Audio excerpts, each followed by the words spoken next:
Gents. Sorry, Diane, did you have?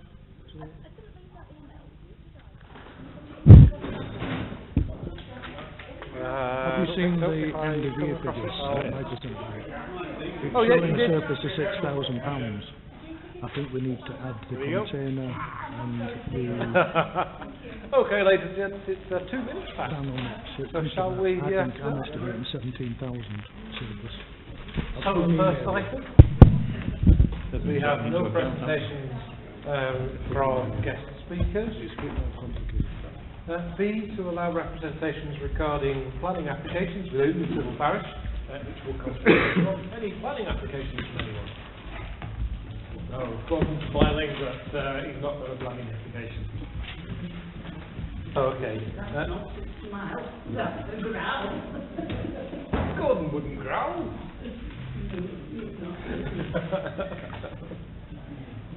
To allow one question per elector in the civil parish on a topic for which the parish council has responsibility or which affects the parish. Go on, Gordon. Could I ask? The allotment monies.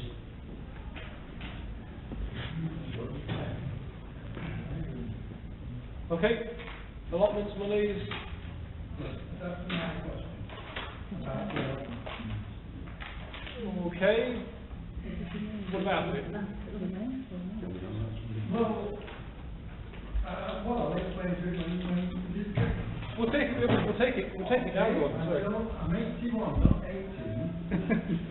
And the workers that cut the hedges down, they ruined my strawberry beds. They trampled all over the strawberry beds, and they trampled half over the part of the allotment that's dug.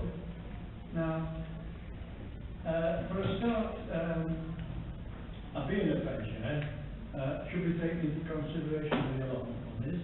It's also illegal to put the price up because we didn't have 12 months notice. I'd like compensation for what we did to my allotment. Yeah. Right, just trying to scribble that down at speed. So the workers in Southampton allotments with the so one of the residents was complaining about the hedges, so the workers cut the hedges down. And so your question is, basically they cut the hedges down and they trampled your strawberries in the process and caused some damage. Okay. You had a question about whether it was legal to increase the price without 12 months' notice. Okay. What I would recommend is, well, we've got it noted here. So if members are happy, we'll ask Siobhan to check with the workers exactly what they've done. And we can go back on the issue of the allotment prices. Can I just come in, Stu? You should On the issue of raising the prices, you're quite right. It requires 1 year's notice. The price rise for this coming financial year, we agreed that at last year's budget setting meeting, not the budget setting meeting, the charges meeting. So the rise for this financial year was done last year, and the charges we've just done about 3 or 4 weeks ago.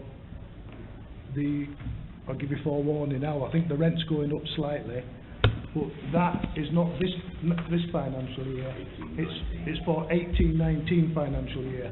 So we now have a system where any rent increase for the allotments has to be agreed a year in advance. Does that make sense? Partly. Yeah. The thing is, we didn't get notice of it.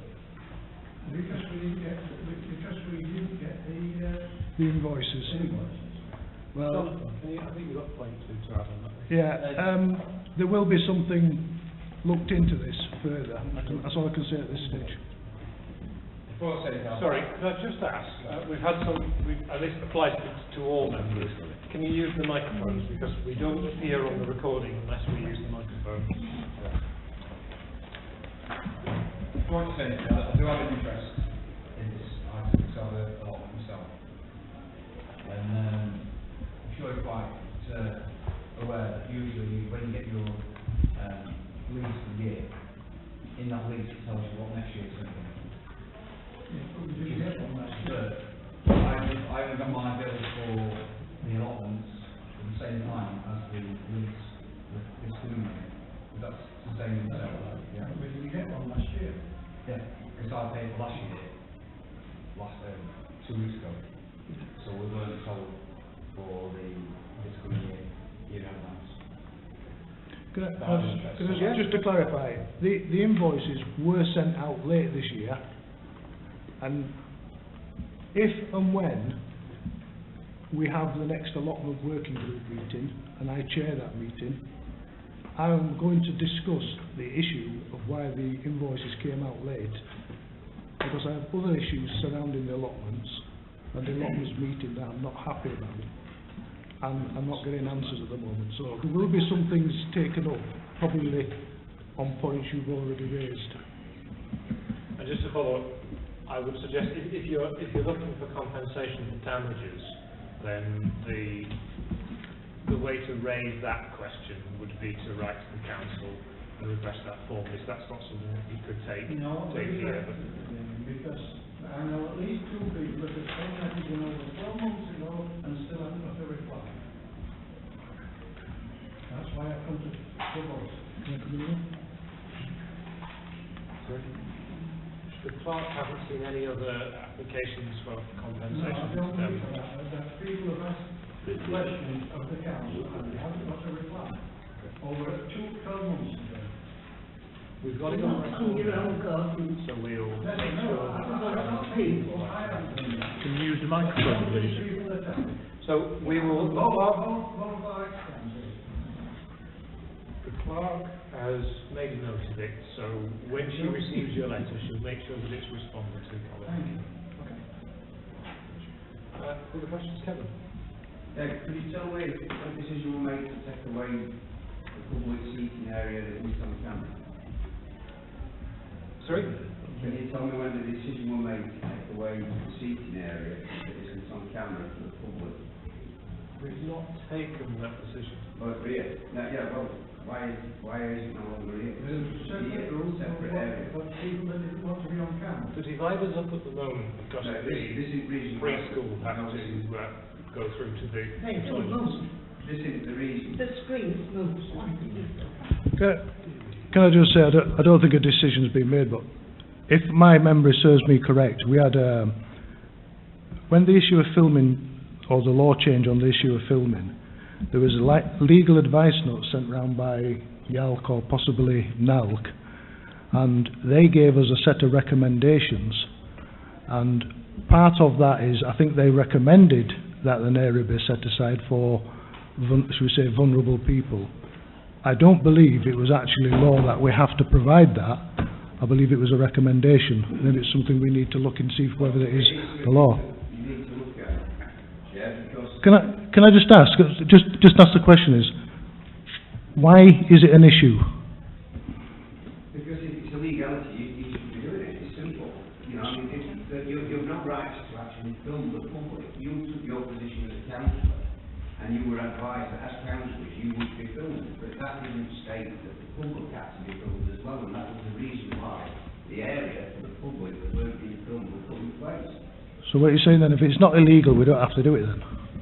Is that what you're saying? If it's illegal, we have to provide it, but if it's not illegal, we don't have to provide it. Discussion, because we've been guilty of getting into discussions before. What I would like to do is put it on the agenda for the next meeting, where we can bring the legal advice back in, and we can make a decision there. Well, As far as I'm aware, no decision has been taken No, we're only talking to to remove that. Chair, I was talking to which you when we got the last one, but when you tell me why it's no longer in place when the decision was made, but it's no longer today. No decision has been made.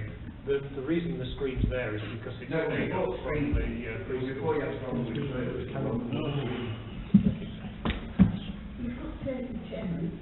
well, you could, but it's all I'm saying is that there is a plan set out that workforce has been set room out on different occasions, different meetings, and for some reason it has been supported from the bottom. What I would add is that you're more than welcome to sit anywhere in the room if you want to. If you want to move You're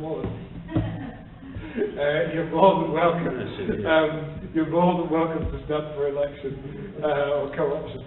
You're more than welcome to go and sit over there or go to the other side. Election might happen, I don't think auction.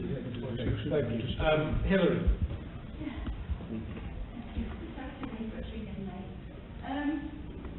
Sent you an email through.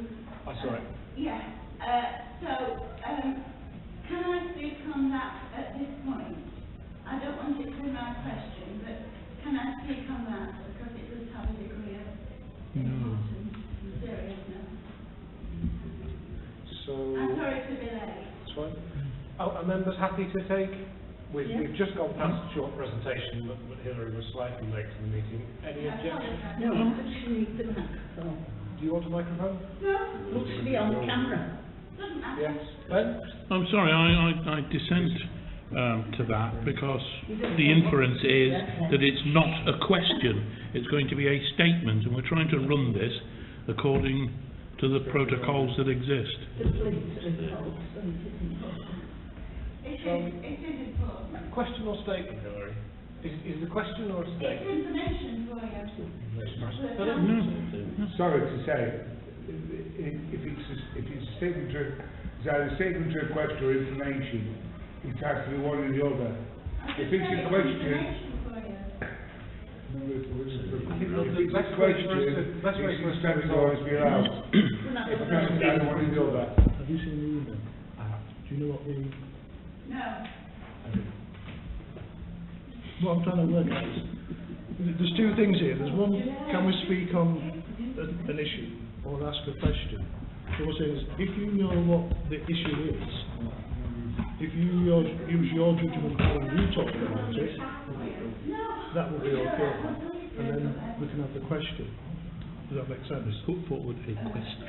I'm trying to get around it. I think we just put it to the voters. At any point in the meeting, we can invite a member of the public to say something. So I would propose that we hear from the residents. Do she need the microphone? We need to. Will it be on the camera? We just need to put the voters. Right. Yeah, this is the second paraphrase. Steve, all those in favour? Against? Well, you can discuss that when the police are You're on the floor. That's carried. Okay. No, sorry. You will remember to let us speak. Yes. Yes, she can speak. You can speak.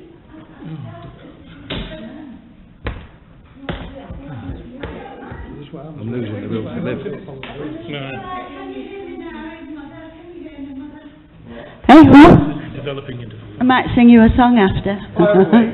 Right, you remember last meeting there was a discussion about the workers down the herbage off the railings at certain parts in the green.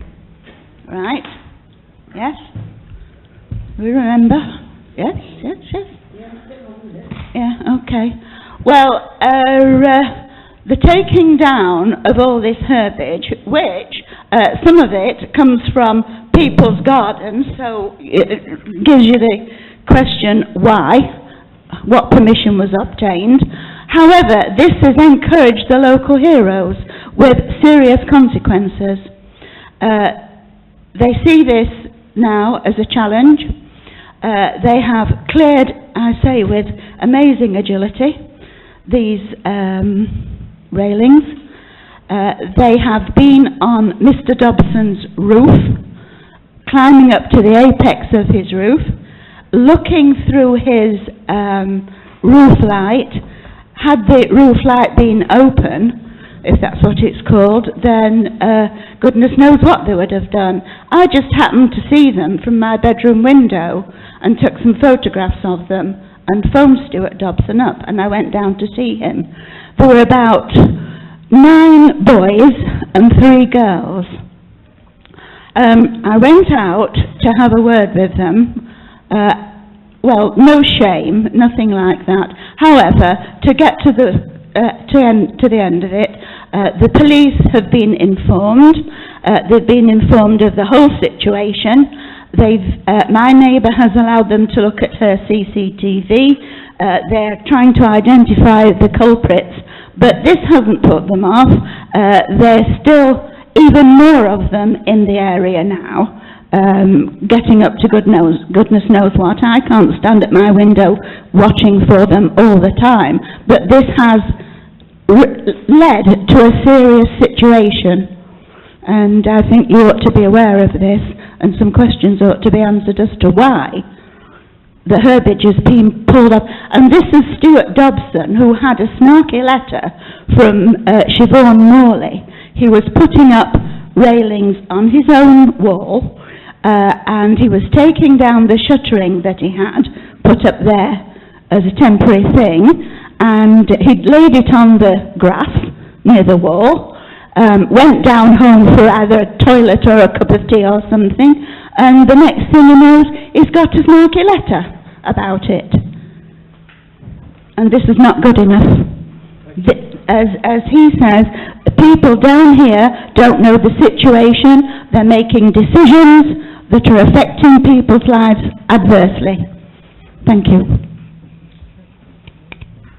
Any further questions? Sandra? Yes, I'd like to ask what's been done, I don't think I need it, what's been done about getting the land for the skate park, what has now been done? What's been done for getting land for the Skate park, yes. The land belongs to the charity, so it's a question for the charity meeting. What I will... Well, the last time I went to the charity meeting to ask a question, Clive said it couldn't be asked at the charity meeting, it had to be at the council meeting. So I went down there and sat all night for nothing because he wouldn't take the question. I had to come back to the next council meeting to ask the question.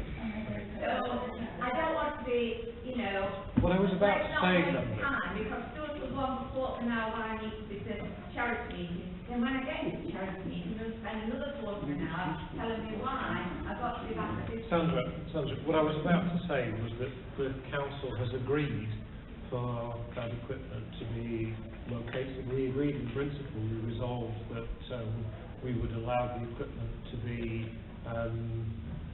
placed on the land, but we haven't had any proposal to transfer the land to actually effect a transfer of land to any committee or any body. There's an awful, I'm trying to help here now, right, there's an awful lot of confusion surrounding the skate park and the land and issues in general surrounding that. For some reason, the communication is not getting through, shall we say, to all parties. When you ask the questions about the skate park, are you asking on behalf of, shall we say, Miles's group? Yes. Right. Can I make a suggestion? And bear with me, it's long-winded, that is. You need to get together with the group, and the group needs to formulate a letter, a proper letter, asking specific questions. Right. That letter needs to be sent to the charity. It will come in front of the charity. Hopefully, we will have a proper discussion, and if I'm at that meeting, which I'm at most of them, I will endeavour to try to get the charity meeting to write back to the group with specific answers to specific questions. Because I don't know if you followed all the conversation at the charity meeting. It's not a simple case of handing the land over. We just can't do it. It's a lot more complicated. But the only way to get, shall we say, a proper dialogue with proper answers is for a letter to come to us and for us to reply by letter. It hasn't been done efficiently over the time, I agree with you. It's been done efficiently. The only way we're going to get proper answers is by letters. That's the only thing I can suggest. I don't, well, you see, I'm trying to resolve a problem because week after week, and I'm not making a problem because week after week we're being questioned on various things. And I'm going to be quite honest, is sometimes the following meeting the goalposts seem to change. So if we get specific questions, we've got to give specific answers. And that way everybody will be... Pardon? You can't have it. Right, listen, I'm going to have to finish because it's a charity issue. We can't get into, we don't want to get into a discourse with members of the public, but if you look at it from the council's perspective, so the council can't handle the charity can't hand over land to someone who just requests it. We know that you're working hard on some grant applications, and I don't want to speak for all the members around the table, but based on the past discussions we've had, if you submit a grant funding application to the lottery or to whichever whichever body, I'm sure the council would be minded to write you a letter of support. But we can't transfer that land to you until. Can I just quickly come in? What I will do, if it's okay, Sandra, is I will email you. If you've still got the same email address, I'll email you explaining why we can't just hand it over. It'll be self-explanatory, but it might just help. What I'm trying to say to you, it's not a case we don't want to do it; it's a case we can't do it. But I'll email you to try and put you more in the picture. That may be the case, but we have got to follow charity law. Let me email you and see if it makes throws any light. All we want is to get the funding. It's not going to cost you a bean. And you own the land. We just put the skate park on your land, and you are the custodians of it. We can't transfer. Well, it wouldn't be reasonable for us to just transfer the land to anyone requesting it. Clive? Can I just try and clarify? Sandra was at the last charity meeting when this was discussed at length, and Drew wasn't here, to be fair, so I'll try and... It wasn't discussed at length, Miles wasn't allowed to say what... No, it wasn't, because he was a conflict of interest. Let's not get into it. When Miles was here, he got the chance to explain it all to you, and you wouldn't let him. Can I just speak, Sandra? If we're going to follow the rules of the meeting, let's do it properly. I'm trying to explain to you. We sat and discussed it. Miles should have declared whatever because he's involved in that group. He chose to carry on speaking. He was told about the position as to his interest. We went through it. Stuart chaired the meeting. The clerk to the charity was there. We explained it in great detail. We voted to, if the land was going to be used, we voted to give site A for the skate park to be on, right? After we discussed all the other options. Sorry, B, which is the A is this bit, B is where the existing skate park is. We agreed that that would be the preferred site, but we explained at great length that we cannot just hand the land over. It is impossible under charity law. You cannot dispose of it. Michael explained that to everybody. So, we can't add the skate park, that's the end. No, let's have an answer. Is that the end of the skate park? I don't know. I'm not Forget it. And having this. Forget it. We're not going to get into a discussion. Can I just ask the members of the public to be quiet? The council simply isn't able, charity isn't able to hand over land to anyone who requests it. No. We have time for one more question. We're running short of time. Right. So I go back to our group and say we cannot have the skate park. Well, ask them to write to us. We cannot transfer you the land. You can't do it then. That's it. Let's have a straight question. Answer. Right. You can't have it. I definitely married her sister. Question. Hilary, you had a question. Yes, thank you. I'd like to know why I'm not getting any replies from the clerk to letters and emails that I sent in. Some of them have been sent in 2015, 2016, and I'm having no responses. Why? Clark wasn't here. Do you mean from Michael? Because the clerk wasn't here in 2015. Sorry? Do you mean from Michael? Because the clerk wasn't here. The clerk wasn't here in 2015. No, because I sent a letter, you yourself, Drew, said when I about this letter, and the answer was I sent in. I have drafted a reply on behalf of the council, and that is Well, that's remarkable after how long? 18 months? so the staffing committee met. It was a No, it's not that one at all. it's a different matter. Yes, and that's longer overdue. But that one has been written. Yeah, but it's not in text, and it's long overdue. There was a letter sent to me from the senior administrator. If she's having difficulty replying, maybe the junior administrator could help her. Can you And we will I have change sent letters to the clerk, we'll and I we'll have change had it. no responses, no replies, no acknowledgement. Can you tell us what the letter was about, just very briefly? Oh, a list of them. Okay. A list of complaints received, Yes, sent what date, roughly? she's got a full, comprehensive list of them, the date and the explanation. We are Yes, you meeting. have, I passed them to you at the meeting, so don't, say ignorant of them. I We are passed meeting you on them at Thursday. the meeting. We're meeting on Thursday, so we will double check. Sorry, sir? We're meeting on Thursday. What the skateboard can go on to. Sorry? Any other land, what you thought, what skateboard can go on to? We do have land within the parish, but that would have to come as a formal request.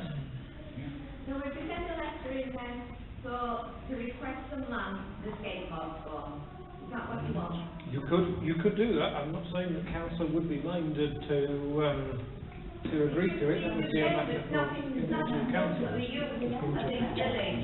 Okay, ladies and gentlemen, that's the public session completed. Good. Just told them to We'll open the meeting. Apologies for absence from Richard and Miles. Do we have any apologies? I just want to make a quick point about public safety. Because we're not actually complying with standing orders. Correct. Correct. Can you just remember that. We're not complaining with somebody walked off with it. Just remember that. Things are in it.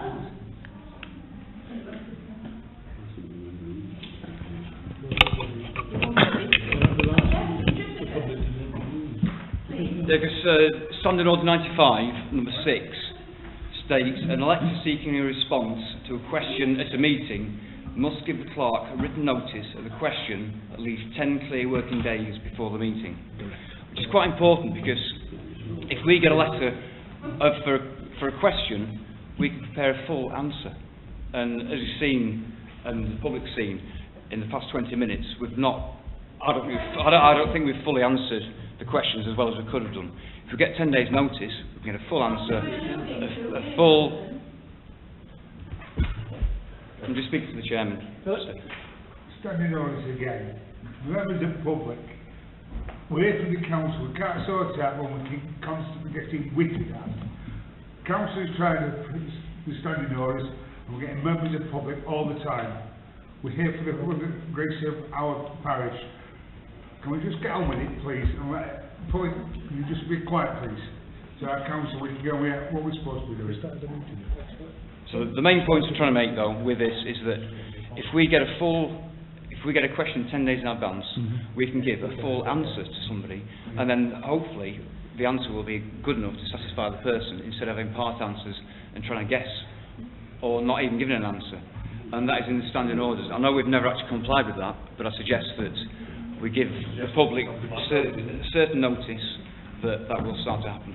Are you advocating that members of the public, instead of asking questions, are you advocating that if the public want to reply, that they have to write in 10 days before? I'm advocating we comply with standing orders. No, is that what you're saying? I'm advocating we comply with standing orders. So that's what you are saying then? That the public will have to write in 10 days? I'm stating the standing orders. Yeah, I understand which that. I know you like to comply I'm with. intelligent enough to understand that. comply with. But I asked the question, I understand what standing orders are, because you've quoted them twice, I think. I'm asking the question, are you advocating or implying that the public, if they want to reply in a meeting, have to write in 10 days in advance? Is that what you advocate? Is there a reason why we shouldn't do that? I didn't say, you haven't answered the question. I've asked the question and you seem to be dodging it. It wasn't up for debate, it was just purely stating what the standing orders say. End of chapter. We'll note that in the minutes. Receive apologies for absence. So we have apologies for absence from Richard Miles. All those I'm the senior. I'll propose. Was that proposing? I'm the senior as well. Oh, I was the senior, sorry. Seconder. All those in favour? Thank you. 2, DPI personal interest items to be discussed. Moving on. Speak now.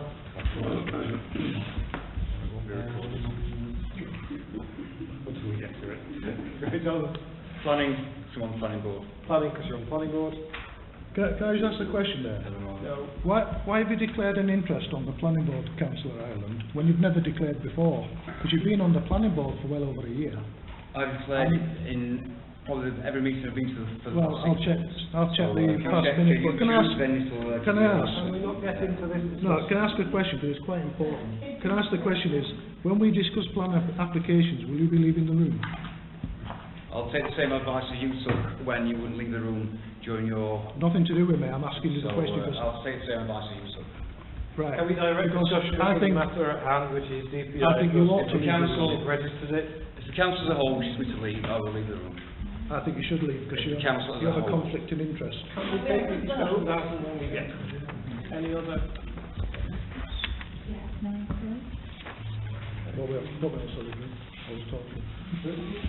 No, I think where I was talking. DPI, personal insurance. So You haven't got it? Okay. Item 3, to identify items which the press and public may be excluded. I've got a list. Got a list?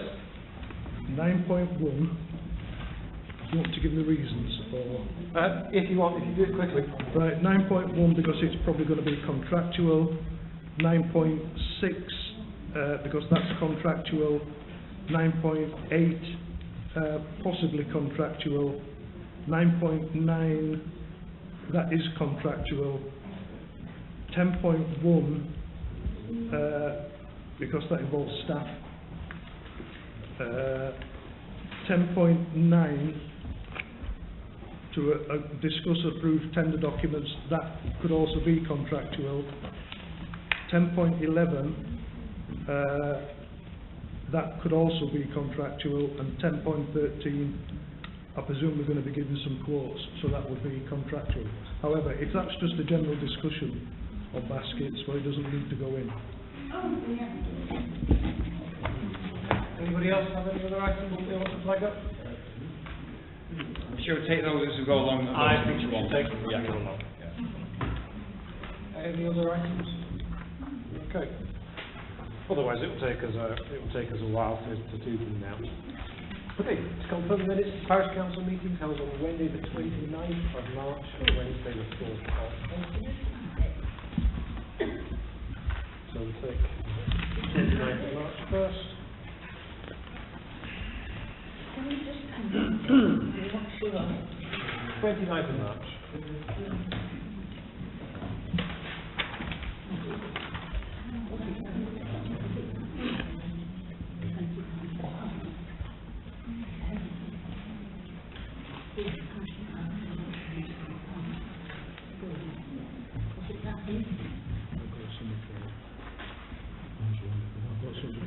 Proposal second for those? No. So, Christine, with the chair. 20. I don't know. Yes, while Christine's looking. There is an error in the minutes. Okay. But I don't know now because I've not looked at it for ages. In that case, can you... Which one? Right. I don't know, Anna. Right, while you're thinking then, Chris, can I come in and... Right, on the minutes of the 29th of March, page 2. Which minutes?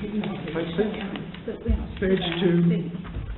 Item 226/16, revised maintenance schedule. It says there, we deferred the maintenance schedule to delete reference, etc. We didn't defer it, we resolved to send the maintenance schedule back to to the Open Spaces Committee for them to redo it. So can I propose that, unless Christine's got something else to come in, can I propose that we accept the minutes of the 29th with the exception of item 226 to read, it was resolved to send the maintenance schedule back to the Open Spaces Committee. Oh, incorrect. 20th of September. 20th of March. How do you found the other error? Could you just give me a minute, please? In that case, we'll just take the 4th of April. Anything on the 4th of April while you're... Sorry, I've got the wrong date. It's You've got it? okay, so Okay. I'll withdraw that. Right, in that case, the 4th of April, does anyone have anything for the 4th of April? I was looking. Coming up. Can I haven't got to ask anything on the minutes, I just question is, have we appointed a surveyor? It's a general question rather than minutes. We have appointed a surveyor, that's okay. In What that for? case, for item 23416, in that case, then, unless nobody else can think, can I propose that we agree the minutes for Tuesday the 4th of April? Who's that? Seconders, all those in favour? 4th of April, that's carried. And 29th of March, pending that one amendment. Have you got anything on that 29th of March, Chris? No. Right. No. Can I propose then that we accept the minutes of the 29th of March with the exception of the amendment as put? Resolved. Okay. I proposed it. Thank you. Philip, all those in favour? Carried. We've done item 5. True. Sorry. Can I ask why we are not getting road reports, road claims, because we haven't been having them? I mean the maintenance schedule. Traffic delay. No, we've had the main one, but we haven't had the regular update ones. At least I haven't had the regular update ones. We've had the one about the A57, the main notice, but the other schedules have not been coming through. I get a list, they are on the list to the clerk, to all coast council, so it should be coming through unless they've not got your correct email address. I've got 18 emails.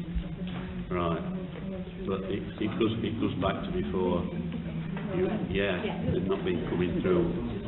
I get them separate as a borough councillor, but There was just to clarify, councillors did at one point comment on the sheer volume of emails that they were getting about traffic delay reports and things like that. So I think at some point councillors were asking various... We're not getting any of them. Okay, we're getting...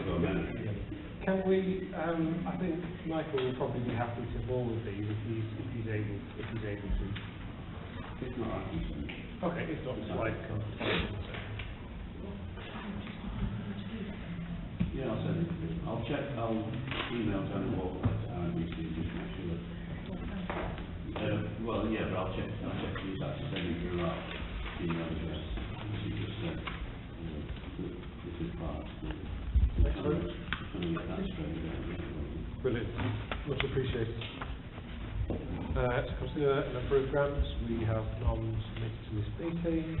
Item 7, to consider planning and licensing matters, transport issues, and receive reports. Any comments from finance? We'll take this 11. Is this the one on the Coach House, 2 High Street. Well, that's the agent. That's 2 High Street. Ban to the rear of 7. I've picked up on this, although I've been away, and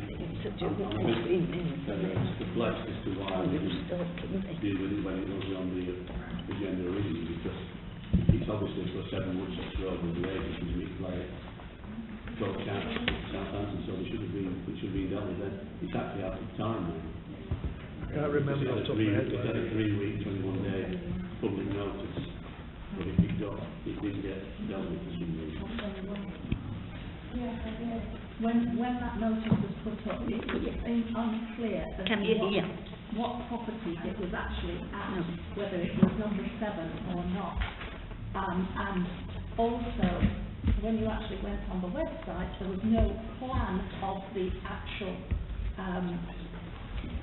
site. There was no plan of site.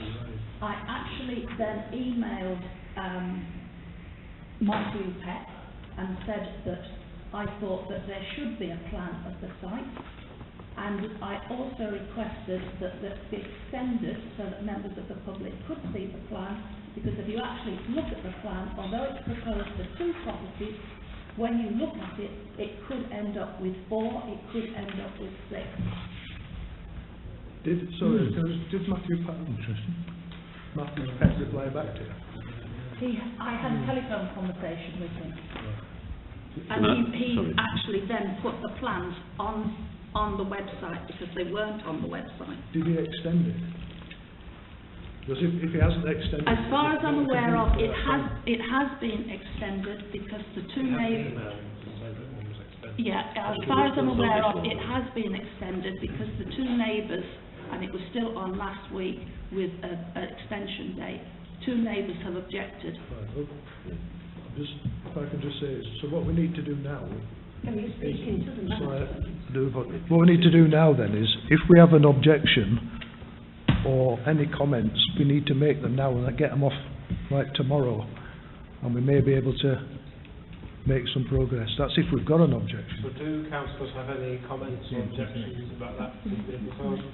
Well, yes, I've spoken to the neighbours on there the other week. As I say, it came through while I was away on holiday.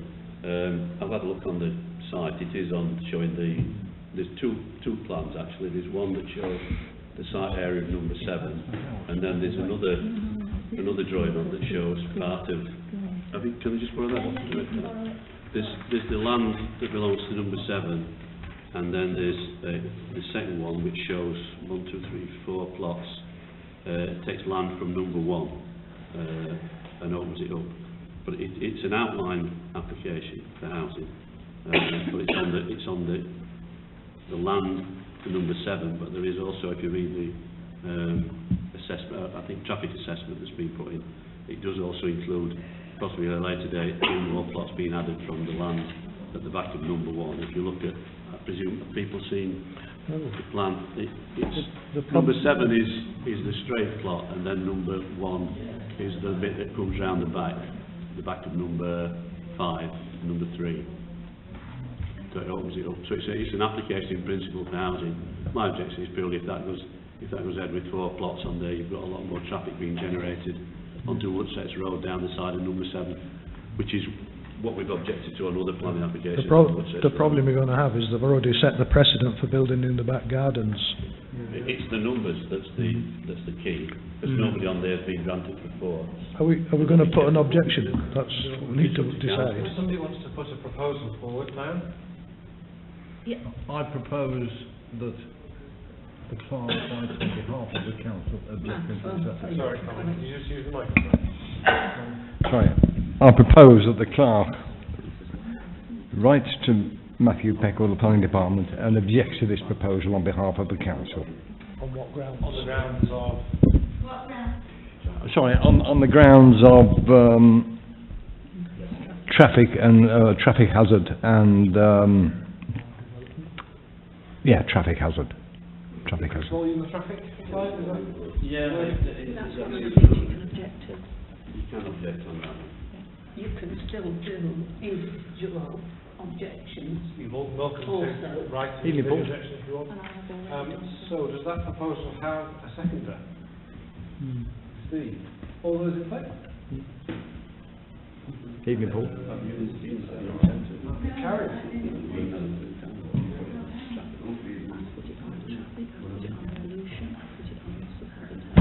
Any against?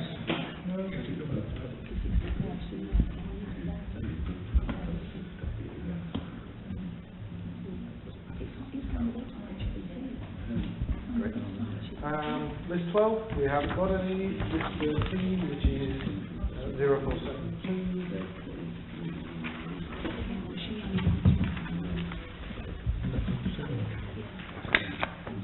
Which is application to vary condition, which is Parkinson House, which we've also got another letter for. So Stuart was the first to stick his hand up.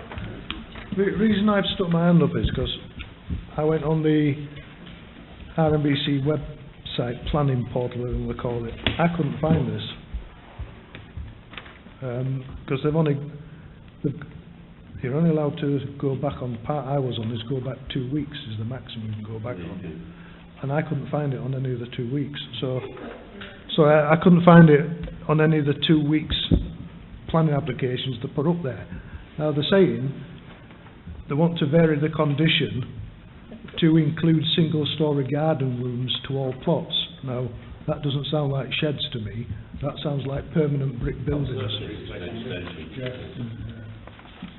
Well, is a garden room a conservatory? Because you can have again, my question would be is, because I haven't been able to see the plans, would they connect to the buildings, or are they separate buildings? The plans are on the site. They connect to each of the rooms. If you actually look at them, they are integral in the fact that they can have access from the house into that garden room. If you look at various plans that are available, each one has a flat roof and it's a single story. Okay, I mean, I have no objection, because it's one of them decisions that'll be out of our hands anyway, because I can't think of a single planning reason why we'd be able to object.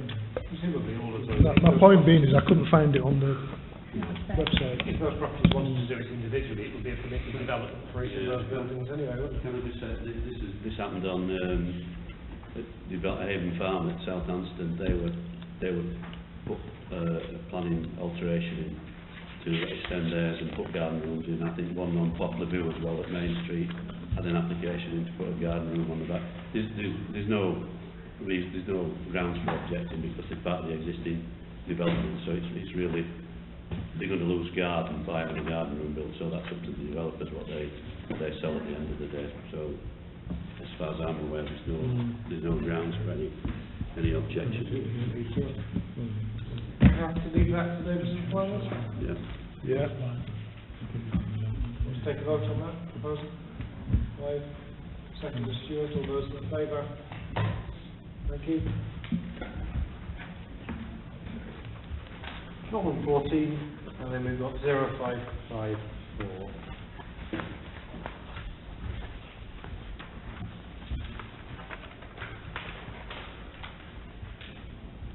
Right, it's just a conversion of existing garage to residential accommodation. I could actually find that one. I can't say there's been a major problem, so can I suggest we leave it to the neighbours and planning? Well, I propose we leave it to neighbours and planning. Fine. No, I'm just going to say it's good. All those in favour? Thank you.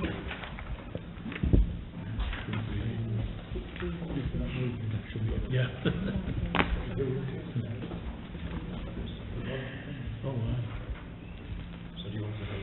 We have another one. Can I just ask, well, they're being unadvised. At one time, we used to get forwarded by email all the planning applications and copies of, well, there was linked into the planning. We're getting nothing. No, but we're not getting the weekly list sent to us. Well, I've not got it on my computer. Oh, sorry, yeah. Because if we had the weekly list, we would see all these as it were. Did you get some? I'll wait until I See again, the point about the weekly list as well is we've now got this, which is not even printed right, but with no background information. We can't now go on the computer and look at what the actual plans say. We're being asked to make a decision on a piece of paper that's got no information on. It only comes out on a Monday normally, planning list. So it arrived today. It's only sent out on Monday. So every council meeting on a Monday, there'll be some. If everything come out, they'll not be able to incorporate it.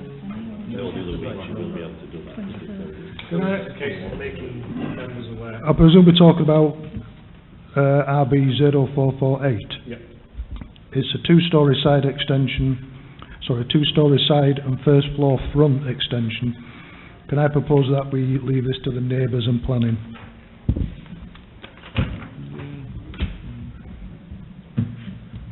Any other comments? Steve? Was the comment or was the second? You were seconding it? I've got a comment.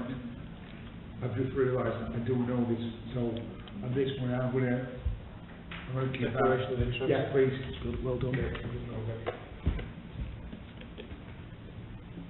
Can I suggest, so trying to get around this, Stuart, as a problem with locating some of this stuff, and I suspect we all do it sometimes, because the planning board is not the best in the world, and it does have problems occasionally. What the town council did was when something like this came up and we went in to have a meeting and we had a time scale. And use the money. Sorry, when they got a planning application and they didn't have a meeting for three weeks or one in the summer, when planning applications tend to pop through, what they did was the clerk emailed all councils with the relevant information, which is identifying this planning number, and asked them if they had any. So you're sort of doing it in absentia, but at least you're picking the planning applications up before they run out, because we're consistently having to ask RMBC to extend deadlines. And I did suggest this to them, but they took it up, and what happens is, if there's something comes through after their council meeting, and before that needs a decision before the next one, the clerk emails that particular, because it says on it the time frame for any objections, comments, emails that around, and if every individual council just has a look, if they've no objections, just send that to the clerk, and then it can go through as such. If there are objections, then we can also send those through to the clerk, and we can pick it up that way. But we tend to, I say, every parish council has this problem, that they sometimes miss them because of the frequency of the meeting cycle. So I think we need to just try and do something like that that's going to help us, and then we don't have to come to a meeting and has to ring RMBC up, ask this, ask that. It might be, so if we can maybe look at that as a way of doing it, if everybody's happy, just to get. Yeah, if council's happy to do that, but it's only by consensus over the email. I mean, if you've got an objection, put it forward to the clerk, or you put it in individually. I think that's the easiest way of doing it. But at least we're going to pick them up and not be sort of going back on ourselves, I mean. Yeah. Are members happy to? I'll second what was just said. Well, I heard most of it. I'll read whatever that proposal was, it's seconded. I'll second his proposal. Can we, so then, just to summarise, Clive's proposal is that where we're not able to meet that deadline because of the timing when a planning application comes in and we're not due to meet for 3 weeks plus, that the clerk will circulate the planning application, and if nobody gets back to her, she'll take no further action. If councillors then decide that they want to object individually, we can handle it by email. Yeah, because remember, like on this one, we've got a month before the next meeting, so it's only 21 days notice, she has time straight away. So councillors going to put the individual objections to RMBC? Well, it would come through the clerk. If I'm not here, we can do it direct as well, can't we? Oh yeah, councillors. What we need to happen though, we need to make sure that when the weekly list comes through, we forward it to. What needs to happen is when we get the weekly list come through, they need to be forwarded to us as soon as possible, because even if we haven't got a meeting coming up, individuals can put objections in, as Clive says, between the meetings, but we need the lists in the first place so we can see the documentation behind it. So in terms of forwarding planning lists, is that something that Clive, Anna, Michael? As long as we're getting from somebody. I mean, I don't think I don't get it. I think Michael presumably could get those. Can we just ask Michael, because he's still receiving them, so if we just ask Michael if he can forward those on. As long as he sends them, he's straight away. Or he doesn't click forward. 2 weeks after we get it. I'm sure Michael can do that. We'll get it great. Okay. Can I just have a... Oh, sorry, go on. All those in favour? Thank you. Can I just have a quick word before we move on from planning? I apologise for being quite cryptic on this, because I'm trying to think off the top of my head. At the moment, I think there's a white paper going through Parliament on housing. I'm looking at Clive to see if he's heard of it. There's a white paper going through about housing, and I don't actually know what it contains. At the executive meeting of YELC, it was made reference to it, and something about the housing white paper may be coming through on the White Rose update. So can I ask councillors to look at that, or any information they get from NELC. The reason I'm bringing it to your attention is there's discussions going through at the moment about parish councils having little or no influence on borough councils when planning applications come in. And there's a suggestion that parish councils should be given the right to appeal. Pardon?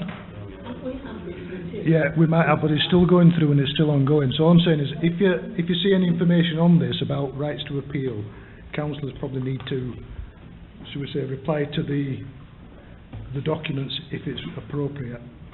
Because I think it's right, we should have a right to appeal on some of the decisions that are made at Rotherham. Just information, I want tell me how to do things. Valid? Thank you. So item 8, which is authorised in the documents and rights of burial, which we don't have any of. So we're good to go. So 9, to consider matters from previous meetings. Now, this is one of Clive's. Stuart suggested it go into confidential session. Clive? Yeah, I'm quite happy with it. You need to propose it goes in. I propose it goes into confidential session. Due to, for what reason? Contractual? Contractual. I'll second it. So the proposal is to put item 9.1 into confidential session because of its contractual nature. That's proposed and seconded. All those in favour? Okay, that's carried. 9.1.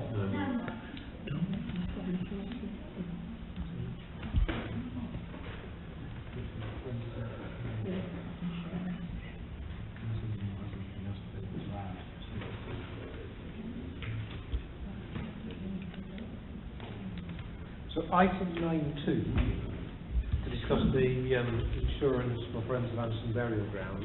It is still on the agenda. Are members happy that it's been suitably resolved? As far as I'm aware, we've already done this. It's another item that's appearing what we've done. We've already done it. I think we agreed to pay the £115 insurance. So it shouldn't be on the agenda. But they want it's the extra. They want extra insurance for equipment. So do we have any documentation in the pack? With no document, this is one of the things I brought up before. We've been asked to make decisions on items in the meeting. Now, it's all well sending the information a week or two before, but when we get to meetings, nobody can remember what the information is. So can I suggest in future we have information in the pack if it relates to something? The clerk informed you that the documentation was in the previous pack.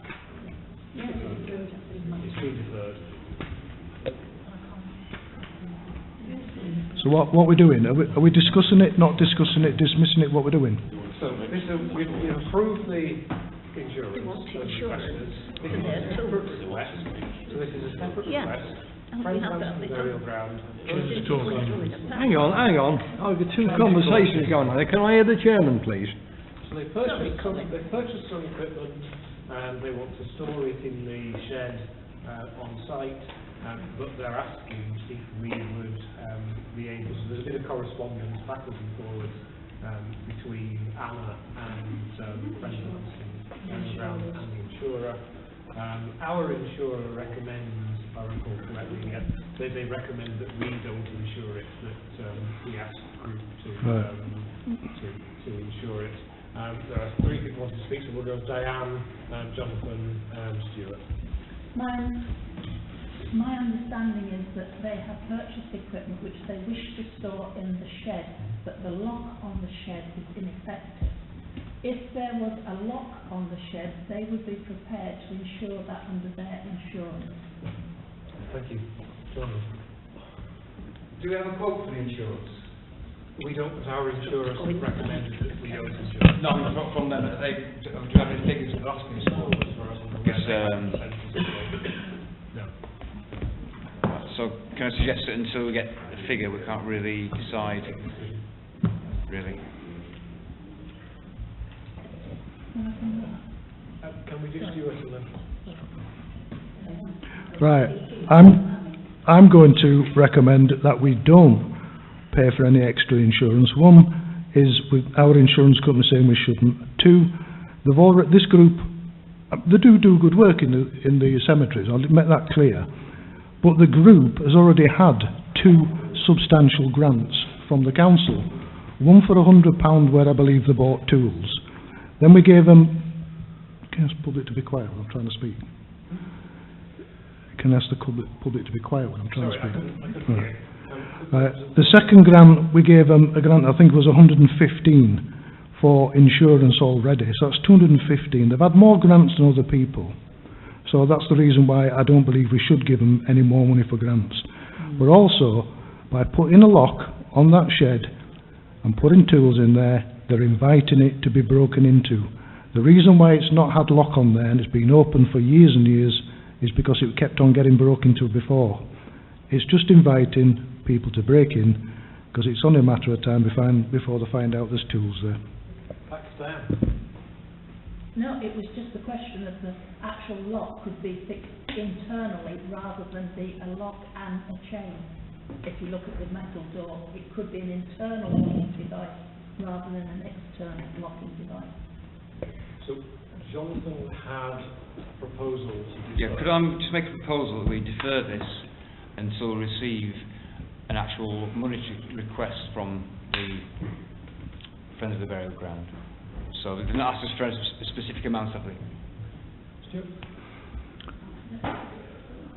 Is that a proposal?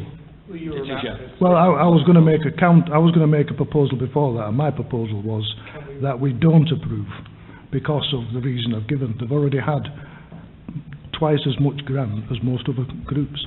Okay. Well, he did get that just before. Yeah, it's all right. So we'll vote on that one. Christine? I'm seconding it. Jonathan's. No, Stuart. Stuart couldn't make that one at that point. It has to go We just got first. to vote on Jonathan's first. Anybody else want to speak, or are we happy to go to... So Jonathan's made a proposal. Do we have a second for that? Colin? All those in favour? 1, 2, 3, 4, 5. Okay. Against? 5. Okay. So it is tied. So we've got 5 abstentions.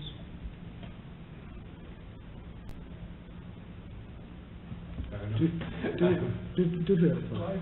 Sorry? Did we have 5? I'll be honest, I only counted 4. I should stick my own hand up. All right, so okay. Live, you abstaining? I'm abstaining. Great, okay. In that case, we should go with the status quo, which in this case would be to do nothing. So in that case, we just leave it on the agenda and come back to it. I'd like now to introduce my proposal. And my proposal is not... Sorry. Because that one's effectively fallen... It hasn't fallen, has it, Karen? I do apologise. I thought that's what I was querying. I thought I used to cast and go. so the status quo. So the status quo is basically there isn't a lock on it at the moment, so we do nothing at this, we do nothing. Well, if you're leaving the status quo, that means we haven't deferred it. The proposal was to defer it, was it not? Yeah, the proposal. Yeah, so it's carried. Right. So the proposal was to defer it. It was an equality of votes. So you voted to keep the status quo, which means the resolution fell. Am I going round in circles? You're going round in circles. I'm right. Right. So if we resolve to keep the status quo, that means in effect it fell. The casting vote was in favour. You're telling us that now? Right, I'll tell you what I'll do. Because it's been... are we saying we're going to defer? Are we saying it's deferred? Okay, we'll leave it at that.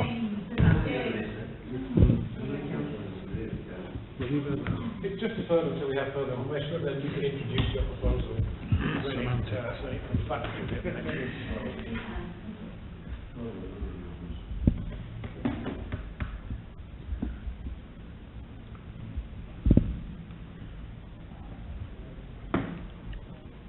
9.3, which is Councillor Thornton to Right. discuss and approve written contracts for contractors. Right, can I make a request that we take this item in conjunction, so it's 9.3 in conjunction with 10.9. 10.9. Just one second before I say So that. 10.9 was asked to be put into I'm just 10.9 we've asked to put into confidential session. So I'm looking at you for guidance whether you want to talk about it in open session or closed session. Closed session at the moment. Closed session, right. So in that case, can we just discuss 9.3 then, Chair? we need to vote on whether to put those two into confidential session. No, I know the 9.3 can be spoken in open. Did we put that on the list? Okay, yeah, you want to talk about it in the open? Well, it's quite simple, really. I mean, 9.3 is quite simple. We have what I believe are ongoing verbal contracts with contractors in general, and I believe as a council that's a bad way to work with contractors, because it leaves lots and lots of room for various interpretations of what we do and are responsible for, and what contractors. Therefore, I believe, or I'm proposing that in future, any longer term contracts be written contracts rather than verbal contracts. Can I make a point of clarification? So, on the understanding of the clerk and the council doesn't have any ongoing verbal contracts, so its legal position is that the council hasn't entered into any sort of verbal contracts to say you do this for a period of so long. The council just commissions work on an ad hoc basis as and when it needs the work to be done. Right, so I've said my piece. With the contractors concerned, I would like to carry on discussing this then in confidential session. Sorry, I've said what I believe I can say in open session. Because of the point that's been raised, I don't believe that point to be true, and therefore I'd like this to be held over into, or I am now proposing that the second half of this discussion be put into confidential session. You've got a conflict of interest in this. Can I ask members of the public not to... Just to answer that, I haven't got any conflict of interest in anything, and if I did I would declare. Don't answer So it. I don't need members of the public to tell me what to do. Hello? I think you were seconding that. Second that, yes. All those in favour of moving that item into confidential session? Okay, so that's carried. Yes, I did say that. I don't need public to tell me when I should and shouldn't put things in confidential session. Because I regard what's been said by Mr Kavanagh as part of the... I'm talking to Mr Kavanagh. I believe it's part of the ongoing bullying that's going on. I'm being asked to be quiet. I won't be quiet, because when contractors of this council are accusing me of not following the code of conduct, they either need to put up or shut up. The only thing I'm saying is that you will not discuss items with Mr Pearson because you haven't got an issue on their standard for it. Since when, Mr Kavanagh, will you judge and jury on what I do and what I don't do? Move on. Item 9.4. Councillor Thornton. Right, to discuss approve update of standing orders and financial orders. I put this item on the agenda, I think it was January. Microphone, please. I put this item on the agenda, I think it was January, it's now April, so in effect, it's probably not going to have much effect. The idea was our standing orders and our financial orders probably need looking at with a view to updating them. I don't think anybody's looked into updating them, for about 4 years. It's probably too late now, because unless councillors want to write to the clerk to change anything, they will have to do it this month, otherwise it will have to stay on standing orders next month for the following month. The point I'm making is we never review standing orders and financial orders in depth or even bother to look at them. So if councillors want, it's too late now, so if councillors want to do anything, they'll have to contact the clerk. Can I just say, it's never too late to update standing order. It would simply be, we would update it and it would roll forward. It's never too late to do it. Quite. No, just quickly, the point I'm making is, I put this on in January in order that we can say to councillors, we need to, as individuals, look at standing orders in case there's something that might need changing or might not. There's some things we can't change. The point I'm making is now April, and we've only just got round to discussing it. Can I just come in, Chair, on that? mean, I've got a set of the standing orders here that I brought down for another reason, but they were dated 17th of November 2014. And I know Mike used to do an update, which we used to get from either NALCO or YLCA, which are mandatory and which aren't mandatory things, because we used to get that little, we had them in colour, we had a little coloured arrow that indicated what should and shouldn't be, and it also in bold. I mean, I agree with the chair. I don't think we can update standing orders as and when, as far as I'm concerned. They don't have to be done at the beginning of the year. I don't know if we've had any updates on. I'm trying to put. No, there's no statutory chair. I'm just going to play catch up here because we're missing a couple of meetings. I know this has been on, and I just wondered whether, as I said, Stuart's brought this now. I didn't know whether anything had been decided as to whether we were going to change them. I think perhaps we just need to go through them and have a look. There were some things that we took out 2 or 3 years since that were outdated and have been there since the Ark, I think, which wanted altering. And I know Councillor Tone did some work on this about some of the things which were altered. So unless there's anything pressing that we need to do, if there is, I'm sure we can accommodate it, because it's not a long job if everybody's in agreement to update them. So I'm more than happy to, if people have got alterations they wish to put forward, let's consider them at the next council meeting, see if we can get them updated. Okay. I think that's just part of what I was going to say that Clive has so eloquently put now. The subtle nuances of standing orders can be quite complex, and not everybody will view them in the same way. I'm sure that there are some glaring acts and omissions within them, and if people are aware of those, perhaps we need to resolve that within the next quarter, and perhaps a way forward on this might be that where people are aware of anything that needs some urgent revision, that we circulate that amongst ourselves, so that that's a topic for the next meeting, and that gives then everybody a further month to consider their views on it, and then perhaps in the 3rd month from now to bring that as a formal procedure. I don't think it's possible, actually, because at the annual general meeting we have to reaffirm standing orders and financial orders, and if we do that on existing documents, then the 6-month rule comes into play. Yeah. So you can't change them for 6 months, basically. Is that only in correct? exceptional circumstances. Could you just, I know somebody else wants to go, just clarify. The reason I put this on in January was to give councillors quite a lot of notice that in the May annual meeting we have to approve standing orders. Now, it was just done to give councillors time, if they wish to change anything, to do it. We never got to discuss it. What will happen now is, in the next annual meeting, which is back end of May, I believe, we will have to approve standing orders. Now, what we'll have to do now is approve them, but if anybody has got any changes they want to make, they will have to propose them at that meeting, and then they will have to be held over till the following meeting before any discussion and decision can be made. That's the point I was trying to make. Just Yeah. I don't believe at the annual meeting you have to put it over for a month, because in that meeting we actually have to, if we find the actual wording for it if you want, is, hang on. Shall we check? It's just Can I just say, now you've stopped. It's about the 10th item in to confirm standing orders, so you can, if you don't want to confirm then, you can change them, then confirm them at the same meeting.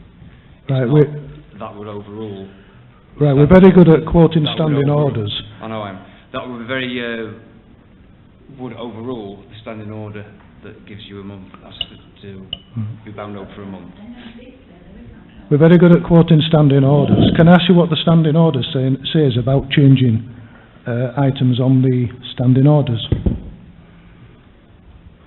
Well, don't you know? I'll refresh your memory. No, I'm not actually getting into any arguments or discussions.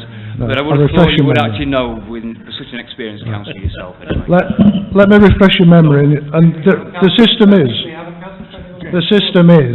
that if you want to make, if he wants to carry on talking over me deliberately, but the position is, if you want to make changes to standing orders, they have to be put and held for 1 month. If you want to quote standing orders, you need to know what you're talking about. I hope you're going to say that.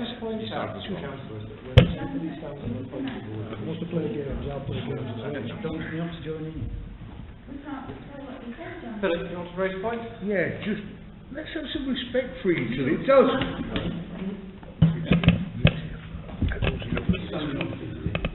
Yeah, I know it's that what standing order is. But can we just have a bit of respect for each other? Hang on, I know you're waiting to go. I can see straight away, Councillor Thornton. I'm not waiting to go. All of us, between us, can't we just, as a council, let's get on with it a little bit instead of saying, waiting for others, then I'm going to go on this. We all read standing orders. I'm trying to learn them, and I am, thanks Anna. It's a bit dark because I'm having to use my machine. But it does say there about having respect for each other. Can we do that? Then we might get this meeting done a lot better. In reply to what you said, yes, councillors should treat of us with respect. What I would like to see, that in future, if other councillors either misquote standing orders or mislead this council, I expect councillors to stand up and be fair and put the rules and apply all the rules to every councillor, not just individuals. Okay, can we move on? I'll just like to mention one last thing, that all our orders in the standing orders are not there. The standing orders are there. 9-6. Councillor Jones? Did you want that? No, because... No, Oh, sorry, under 9.5, Chair. Oh, sorry. 9.5, to discuss or approve implementation of budget resolution. Right, this to approve or implementation of budget resolution. To ask councillors to cast your mind back to last year, probably around about this time or a bit later last year, June or July. I put a resolution in front of the council with regard to the budget meetings, and in effect, without going into too much detail, we agreed and resolved as a council that the RFO would put certain documents in front of the budget meetings in order that we can have information prior to making budget decisions. Things like a short statement of what the intention behind the budget was, where it was coming from, etc. And we were supposed to have a meeting, pre-meeting, to discuss what we were going to do strategically. Nothing happened. The resolution was not carried out by the RFO. When we attended the first meeting, those that attended that meeting will know that there was, shall we say, an argument erupted between myself and the RFO, in which the RFO was shouting at me and pointing at me, and I got up and I walked out of that meeting. Now, my question to council is, what's your opinion when after you've passed a resolution and it's not being implemented, what do you think we should do?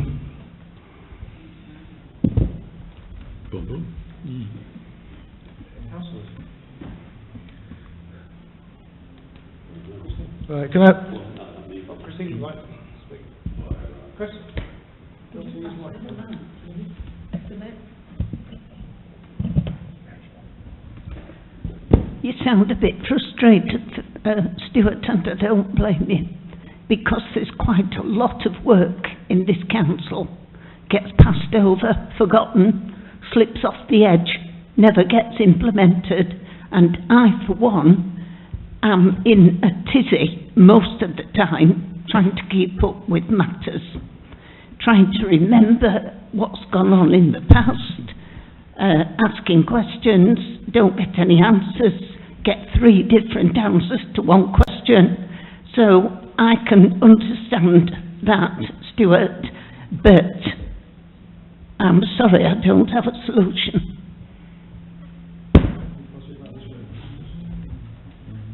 Stuart, No, I'm not going to say, I just want in case I have to reply. John? Maybe a way forward this actually is, in this particular instance, is for the line manager of the responsible finance officer to give advice and guidance.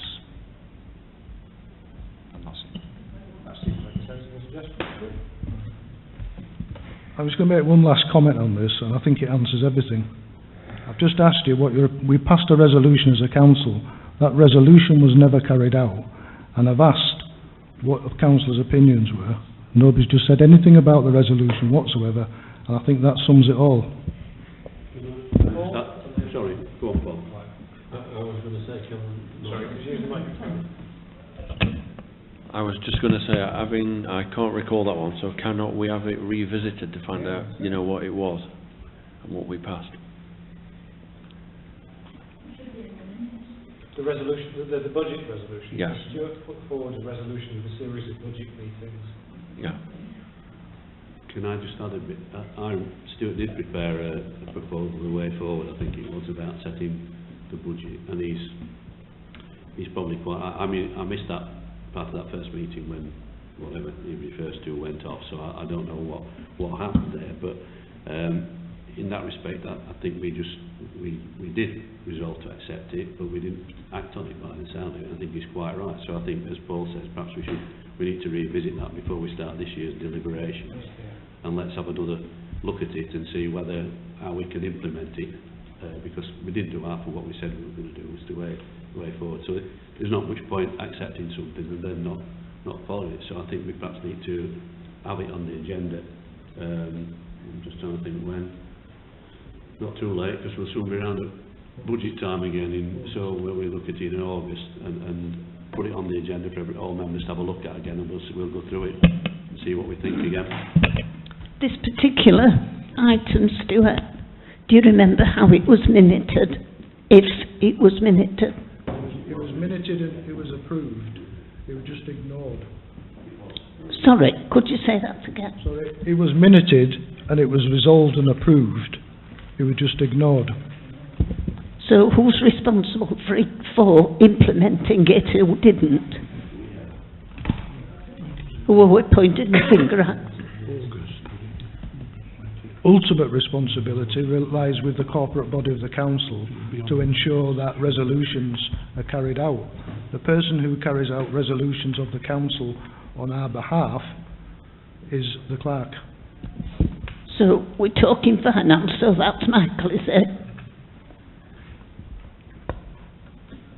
Is that Sorry, Michael? that's right. Well, if we pass a resolution around this table, I believe it's in the remit of the clerk to ensure that's carried out. If that means that instruction has to be forwarded on to other staff, well, that will be the responsibility of the clerk to do that. If the other members of staff fail to carry out resolutions of the council, that I would suggest will be then either the clerk enforces the resolution in a polite way, or is brought back to council for us to make discussion on whether possible, I don't know, disciplinary action takes place. I don't know. Jonathan wants to come in and then Philip. Yeah, I don't believe we ought to carry this discussion in public in August. It's mentioned in the staff's name, and it's becoming a staffing matter, which is unfair to the staff involved. Yeah. So I'd just like to make a proposal to say what I said earlier, is that the line manager who didn't do the job should give them advice and guidance. That's my proposal for this item. Can I ask what advice and guidance we need? We've passed a resolution. The documentation was all there. That's why councillors studied it. Councillors made an informed decision.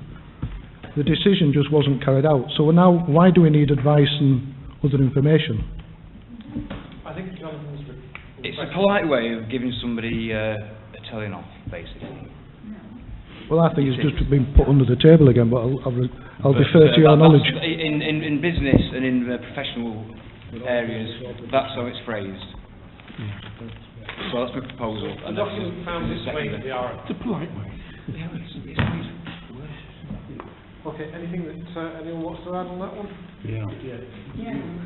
What did we do there? Did we resolve to do something? No. Or did we allow a councillor to make a comment and then just let it fade away? I'm just waiting for a second, that's all. Because we don't seem to be making progress. Well, can I propose that document is brought back again in August meeting? Thank you. And we also bring it to a finance committee meeting, because that's the one that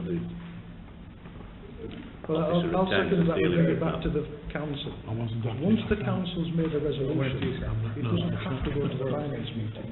The clerk can just inform the RFO that made a Well, decision. whichever, but we can also discuss it at that meeting if needs be. We can Is add that on to two that. proposals for the one item? Did you make a formal proposal? Please, somebody suggest a proposal. So we'll take the first proposal first. And if you don't get a second, then I will cease. Yeah, okay. Second one to inform, basically to inform the RFO and give the council's Advice and guidance. basically to give the RFO some guidance on the council's decision. Can I just say, that's quite a woolly proposal. We need, from the councillor, a proper worded proposal that we all understand and we can all vote on. Could you give us a fully structured worded proposal, please, Jonathan? That the responsible member of staff's line manager gives them a telling off and tells them how to do it better next time. Is that more clear? I think it's ill thought out. It's not enough. Well, it's had a Is it second going to anyway, be so, seconded before we move on to but the wording that you should use is advice and guidance.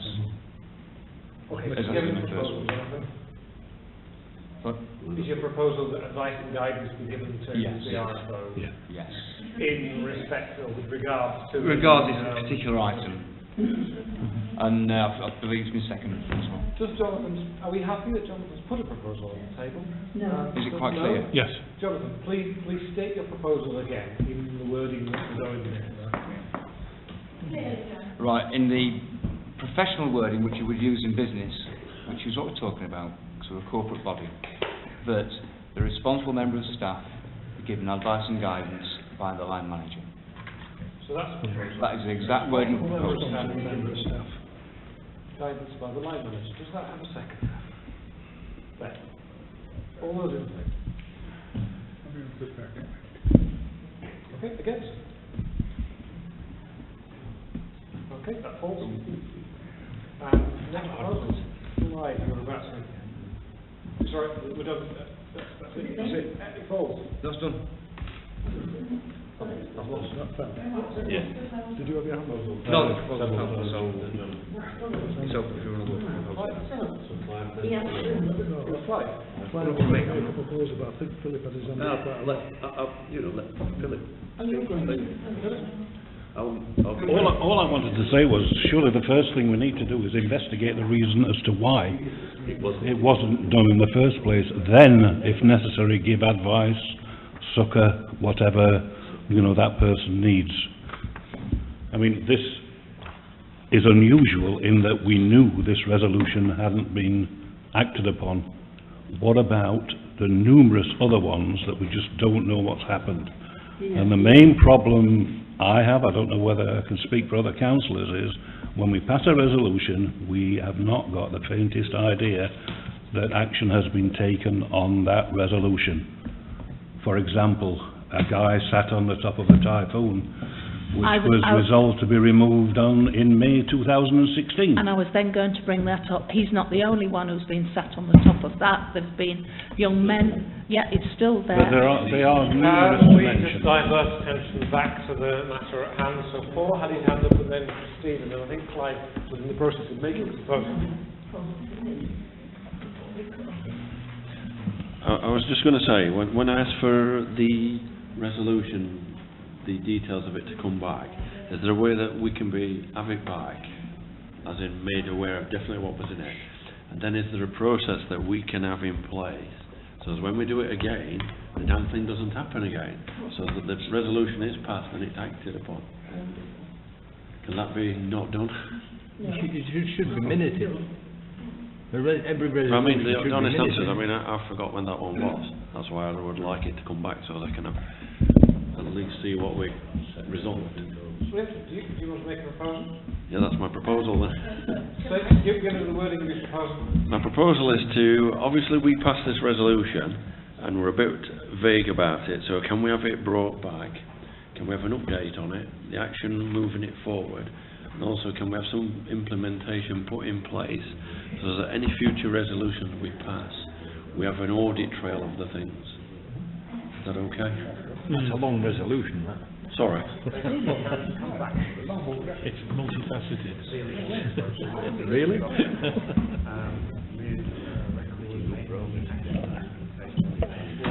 Well, you don't come very often, do you? Hit the nail on the head. I've got the tray. Sorry, there was no sexual innuendo in that. I've tried to get a water supply.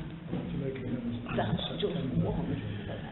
He just needs a rocket on his arms. And I had to ferry it round, and Phillips had to ferry to get the paper trail. Well, we know that one. Is it my turn? There's a proposal on the table. Can I just speak about that? I have been trying for some months to get some procedures into place in this council on different subjects. That is a case in point.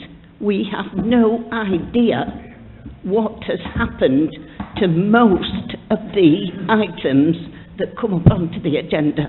And I personally am sick and tired of bringing things back as an agenda item, as a way of finding out what's happened. That is not great procedure. An audit trail would be useful. Anybody else? Okay, so there's a proposal on the table. Does it have a second? Seconded by Jonathan. Can I make an amendment? That the issue, that the item... Sorry, am I butting in? Microphone. Right, I'd like to make an amendment that the item be brought back in July's meeting, because we don't have a proper council meeting in August, and by September, October, the RFO will be preparing the accounts. So if we bring it back to July. So is there a second for the amendments? Colin, all those in favour? Can you leave your hand up so that we can... So thank you. That's carried.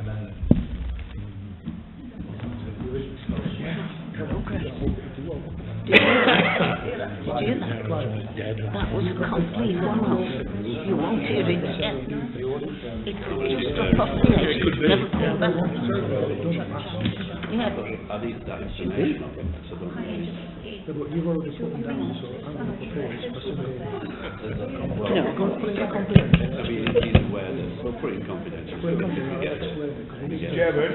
Excuse me, was that for the amendment or was that for the original?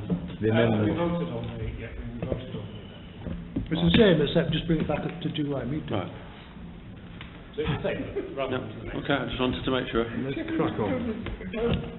Make note and see if it comes back. I think I've lost the will to live.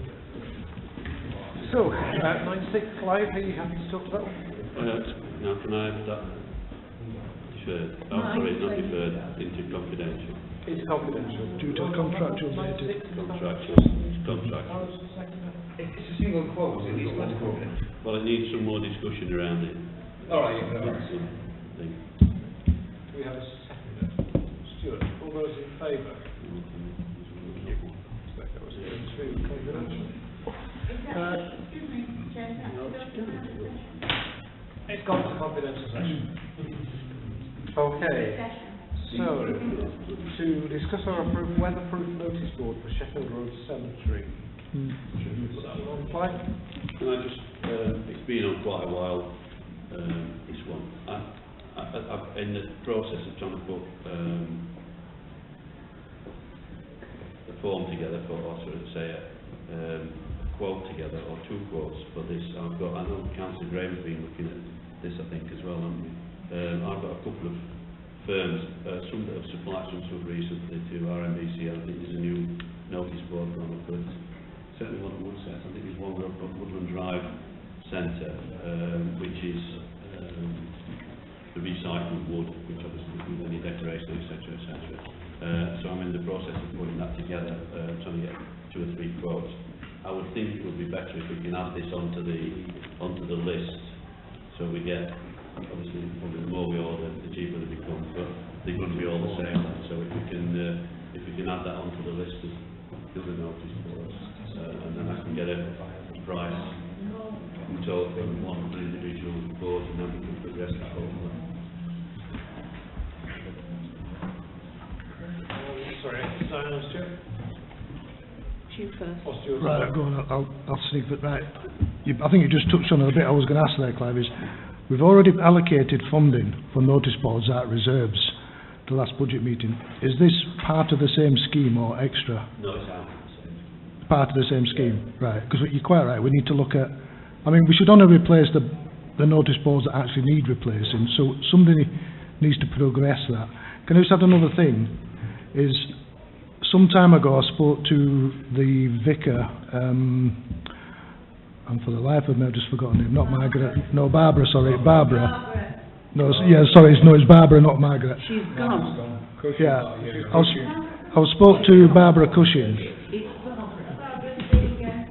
Right, so I spoke to the vicar some time ago, and in a bypassing comment, she says, there's no name for the cemetery at Southampton.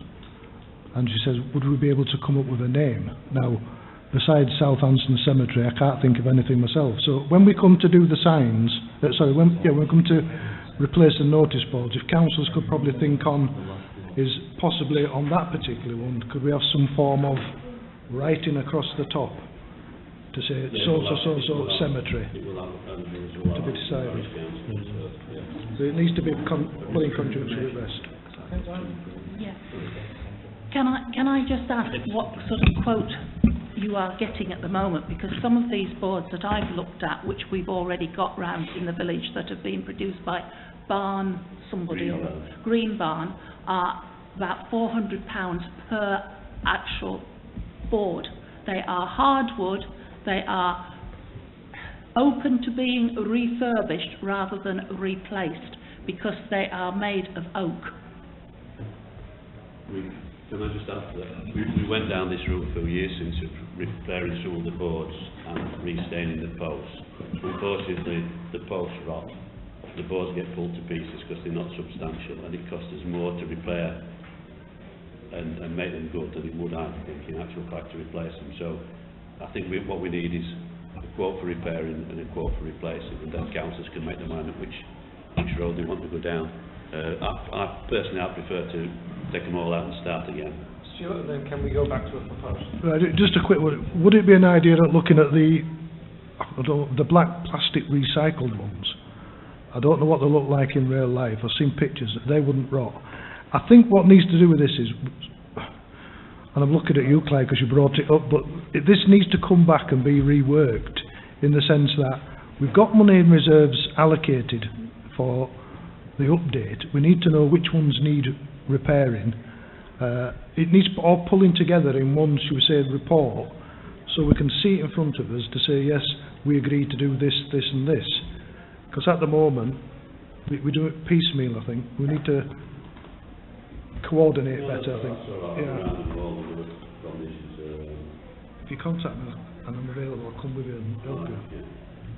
Do we have a proposal? Angela Williams is more than willing to put in grant applications for this. She has got some ideas about other things that could happen at the cemetery, i.e. replacing the paving flags, making them more steady, because I understand that coffins are like to slide off as they go round through the cemetery. And she's prepared to apply for a grant from the Heritage Lottery Fund, which is available if people would accept that. Can I just quickly come in there? I've contacted the Lottery Fund about funding, and they came back to me and said they wouldn't probably supply funding for like maintenance of the cemetery. So whether that would, I mean, I would, if we're going to put an application in, I would support it, but I very much doubt we'll get it. I likewise have contacted them, and I have got, if we have a range of grant programs that we consider, the two main grants are separated from 3,000 to 10,000 and 10,000 to 100,000. They would be more than happy to support our grant and help us with it. Can we move to a proposal on this item? Right. Are we going to go around and look at these boards, Clive? Yeah. Right. Can I propose then that we defer this item to a future date, subject to a report from myself or Clive? Is that all right, Clive? Yeah, no, that's fine. Councillor Thornton and Councillor Gibson to produce a report? Yeah? Yeah. Okay. It's only way we can do Have a it. seconder? No? All those in favour? It's carried. Gives you email, Clive, all sorts of 9.8, that one was on the list to go into confidential. Can we just take a quick vote on that? Can I propose that 9.8 go into confidential session due to the contractual nature of the item to be discussed? Seconded. All those in favour? Thank you. 9.9. Again, a surveyor. Can I propose that item 9.9 be placed into confidential session due to the contractual and possible legal nature of the item to be discussed? Have a second. All those in favour? Thank you. That was 9.10, was it? We're now coming to 9.10. 9.10. 9.8 and 9.9 are confidential. Are we still waiting for quote? We still are, we can't decide anyway, can we? For 9.10? So, For 9.9? was it 9.9? For 9.9? If you're still waiting a quote, then we have one. we can't. We don't have one.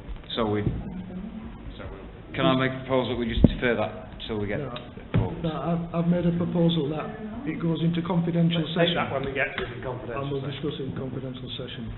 Then discuss You'll be not. quite free Yeah, to we, take that. yeah, I'll discuss not having a quote. If we haven't got a quote, Okay, we'll 9.10. To discuss or approve an aerial survey of parish land in Hampstead. Discussed by the planners. I remember it, but I can't remember the details of it.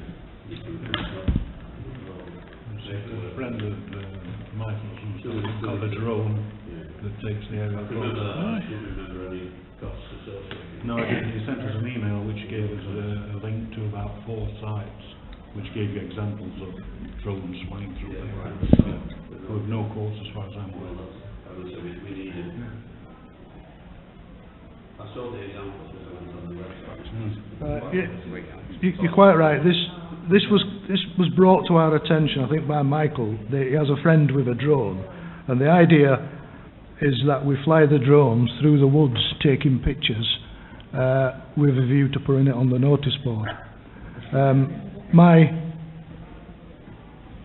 I disapproved of that, and the reason I disapproved was it would involve spending X amount of money. I think they mentioned £500 at the time, but I could be wrong.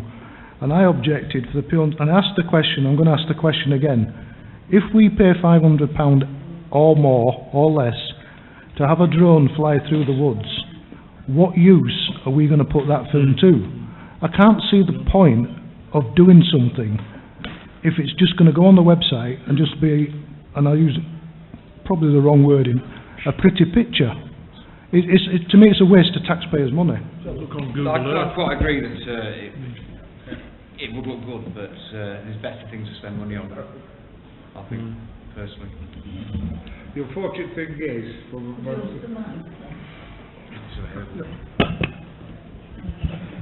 it seems a lot of money that do through woods, and there's a lot of privacy laws going off it as well in that respect with drones at the moment. So I would really, if you're going to, I'd look into that if anything. Clive, Stuart, Diane. Russian hands. Actually, if you go on YouTube, there is a very good ride through Anston Wood with a young man on a cycle, and it shows all of Anston Wood and the fact that he comes to an abrupt halt as well. It's also probably worth saying that actually the Civil Aviation Authority has published really quite a nice, easily accessible leaflet on the road. I've got some information through one of the groups, one at Rotherham, that's been sent through to Robin Hood Airport about drones. So I've got some information on that. I seem to remember it was more than Anston Stone Wood, though. It was it? I'm sure it was to cover a bigger area than that. I think. Was it? Yeah, I know we looked at that. I take one view that it is perhaps a waste of money, but I think perhaps we could be more selective in how we use it. to the benefit of the parish council, be it in footpath areas, things like that, or areas where there are disputes. And I wouldn't propose using it at the moment, but I think we perhaps need to be mindful of what can be done and how we could use it to our best endeavours. So it's a question not necessarily shelling money out for everything, but where it's going to be best used from the point of view of the council, be areas of land that we need to look at from a different view. So perhaps we should have a further discussion, I think, on it at a later date, bring it back and see if we can think of any benefits to the council. So we've got an order of Stuart, and then Diane, and then Ben, and then Colin. Right. Although I'm pleasantly surprised, because I thought a lot more people were going to go for this. I'm picking up the vibes I'm picking up is people are unsure whether it's a good idea, bad idea, with no money. So I'm going to propose that the council decline the invitation of an aerial survey at the present time, and if individual councils wish to bring it back at a further date. Fine. You just disappeared. In that case, Ben. That's a proposal. And Christine. That was a proposal. Yeah, I know. They're on there. People want to speak, so we get it. So that is seconded. It's on the table. So, Diane, quickly before it's your turn. Sorry? Come on, you're late. Late. Can't help Mother Nature. Your question. I think you said it earlier, didn't you? Aerial survey. As far as I'm concerned, there is so much out there on the internet about Anston. There's one particular photographer who put so much up about the village. You can find it anywhere without us spending money. Ben? Simple. I propose that we move to the vote to not approve it without any further consultation. We've only got one other person to speak to. Colin, do you want to say what you want, and then we'll go straight? No, in view of Ben's proposal, I'll withdraw what I was going to say. Okay. So we've got a proposal on the table. Can you just remind us of it for the minutes, and then we'll take a vote on it. To decline the offer of an aerial survey. Yeah. I mean, if anybody comes up with a good reason, if anybody comes up with a good reason to do it, well, I'm open to listening to it. But I can't see what we'd use it for. That's what I said. If we can find a specific use for it, then I think it's something that we should think about. We'll go for the vote. All those in favour of Stuart's proposal? Okay, that's carried. Too much unanimously. You don't get a chance to hang out at the side of the... Kill it. Okay. Maybe you will. Okay, so 9/11. This was an email that we received about a revised book on Anston. So I know we've had a couple of that email was circulating. We've had a couple of comments by email. Is there anyone whatsoever? We don't yet have quote publication, do we? Self-publication, probably looking in the order of between 500 and 1,000 for the number of copies that we're looking at. So I don't think this is a specific request for the council to fund necessarily, but to take it from there. I sent an email around so that I'd be interested in probably taking this up. I had an email, I think, today or yesterday from Siobhan. I think it was basically asking me to contact Mr. Gatley. So, if we could, I will email him back and try to get things, shall we say, started, and then bring it back to council when we've got probably something more positive. I mean, I do think it says it for a revised book.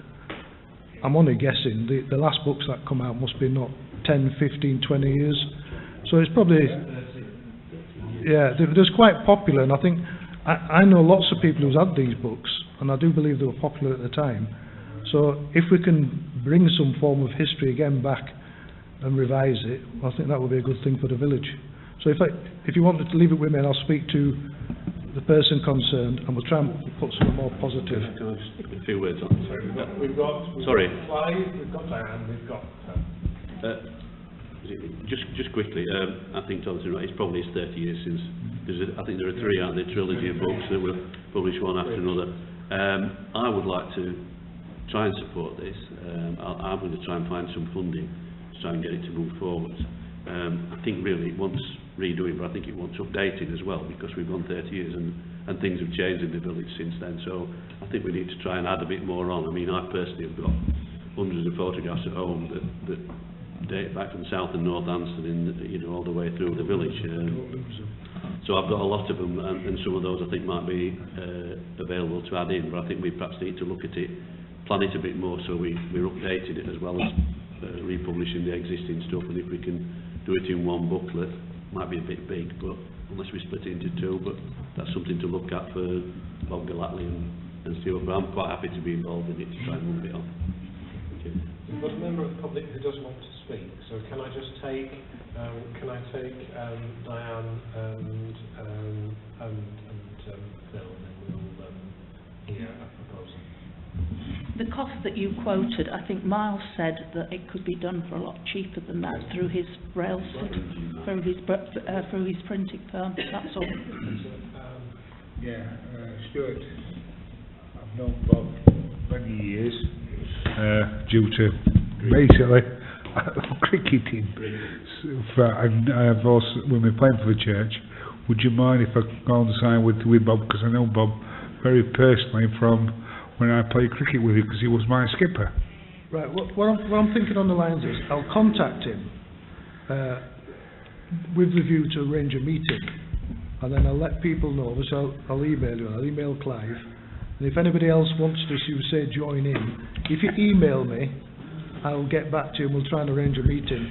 But I just need a bit more guidance to start it moving first. Before we go any further, so a member of the public has expressed an intention to add something to the discussion. It was done so in quite an orderly way, rather than sort of people shouting from the audience. So the procedure of this council can invite people to speak if it wants. Does anyone want to make a proposal to that effect? I believe you can, on your own, invite members of the public. Is that in standing orders? Yeah, I think so. At the discretion of the chairman. Yeah. If it's a piece of information and it can be delivered, it will be helpful and it can be delivered quickly, then go ahead. Thank you. Quite some time ago, I had a word with Bob regarding doing a revised book, or 1, 2, or 3, and he was adamant that he wasn't going to do another issue, or 3. He's changed his mind. Sorry? He's changed his mind, I think, Has he? by contacting us. Well, when I contact him, we'll be able to establish then if or what, or if he doesn't, what sort of involvement he'd like to have. And we'll go from I'll phone Bob then. You can find out. No, it's Stuart who can contact.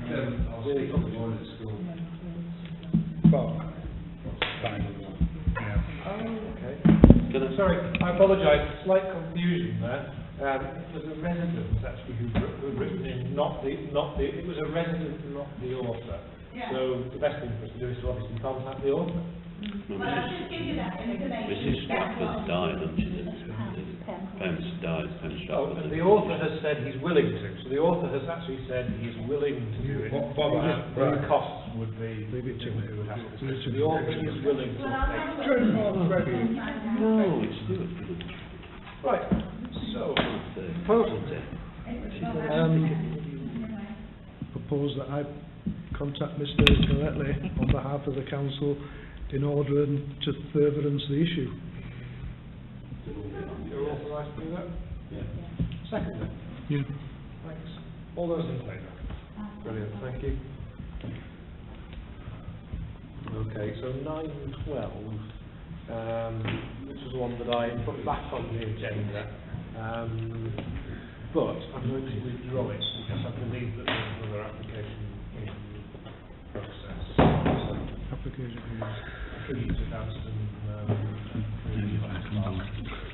Would that be by Anston Woodland Group? Yes. Right. So how come we haven't seen it then? Could Can I invite Jonathan to speak on this one? What I asked was, apparently, Drew says they're going to withdraw this item because there may be another application in, and I asked if it was from the Anston Woodlands group, and the reply was yes, and he wants Jonathan to come in. Yeah, the Anston Community Woodland Group have applied for a school pack of 30 trees.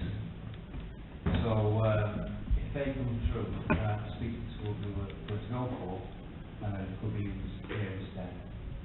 So they are trees that will sit in my greenhouse, no cost to anybody, and I can put another application in for the school when it's going That sounds like a very good idea. Are you planning on putting a notice up saying Anston Community Woodland Group instead of Lockwood Field?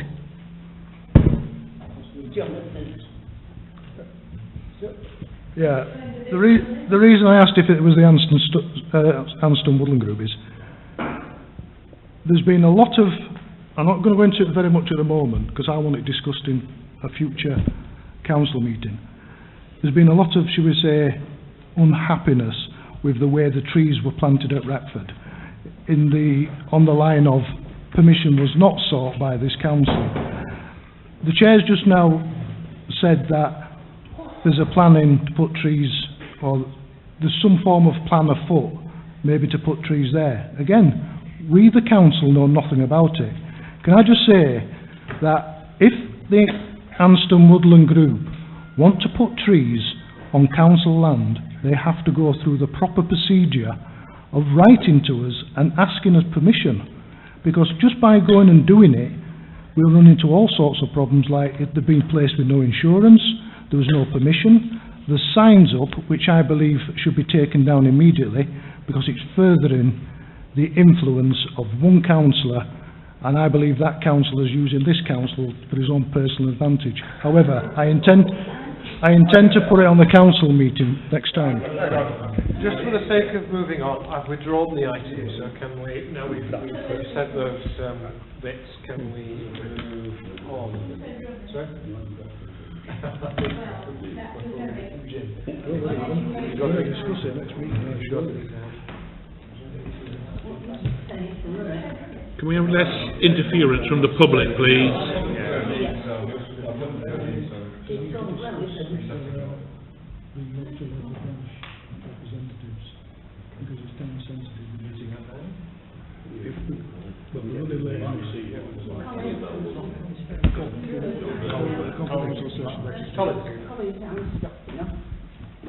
To bring everybody's mind back, the item actually says to discuss and approve purchase of trees, which we can do. How, when and why we do it is a matter for another debate. So let's stick to the item that's on the agenda, to discuss and approve purchase of plants and trees. I did withdraw it, Colin. It's withdrawn, so because of the protracted discussion, I just thought it was... No, but with all due respect, we're diverting again, we're going off at a tangent. Time is cracking on. Let's just discuss what's on the agenda. And then, how, when and why we do it can be discussed at another time. I suppose the only point there would be that if we can get 3 trees, we probably shouldn't approve the purchase. Well, we should know what's going on before we can approve anything.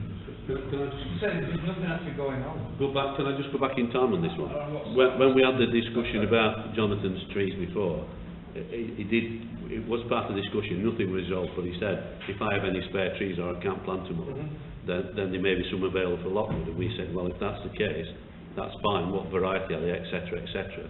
And I think it was left at that, and that's as far as we got with that. We've agreed to the planting of whatever each tree. Yeah, we did that at that meeting last year. We've agreed to do it, but we just haven't agreed to fund it. No, I disagree. We agreed to put shrubs in by the houses. We've never agreed to put... I presume these trees are wanting to go by the farmer's big green building. There was, yeah, there was Right, a we've never agreed suggestion. that. We've never agreed that in the meeting. Anyway, you've withdrawn the item, so can I suggest, Chair, we move on, because time's moving on. Can we move on? No, that's what I was going to suggest anyway. Okay, Of course you will. so, nothing to update us on specifically under item 10. 10.1, Can I propose that item 10.1 be placed into confidential session because it deals with staff and future events, possible contractual events. Seconded. I'm not convinced it does, but... Right. We're to the vote. We're to resolve Okay, it. do we have a second? Okay, all those in favour? Can you use... We're putting item 10.1, we're voting to put item 10.1 into confidential session. That's carried. Okay. 10.2. Can I come in on the shades? Yep. Who's put this on and what is it for? Or can you give a quick explanation of what it is? Because we're being asked to approve something we don't know nothing about.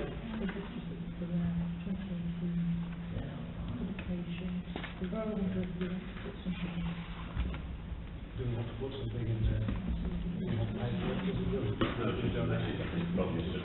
So this is just a message. Do we want to put a message in the 10th anniversary publication for Bluebell Wood? We have donated to Bluebell Wood in the past. It wouldn't incur a cost. Is there any message that we wish to put? Could I propose that if anyone has any messages, they send them to the clerk? Stuart? You've made a proposal, so I'll second it, but we need to have some form of... I mean, it says, let's add a message to the 10th anniversary publication. I think we're all in favour of that, but do we have to agree on what's going to be said? What is the wording going to be? Do we know? Does anyone have any suggestions? I mean, if it's something simple like good luck and wish you all the best on your 10th anniversary, or is it going to be more in depth? Can I suggest that maybe Anna contacts, I think they have a communications officer or somebody at Bluebell Wood, and just ask them what they would like us to. I think it's basically because it's obviously in Anston Parish, so, and as Drew said, we've supported them over the years, as have a lot of people, and just ask them what sort of message, if it's a publication and what they want us to actually, put. I think we need to be guided by them, because we can't, there's no point in just putting something inappropriate in, is it? If needs be, I can always write something suitably neutral that won't play. Yeah. Can I propose that the chairman write a suitable message for the anniversary publication to be sent to all councillors for approval, and if nothing adverse is given to the chairman, that the chairman has the permission to forward it on publication. Yeah. So I withdraw my original proposal. That way, yeah. Seconded by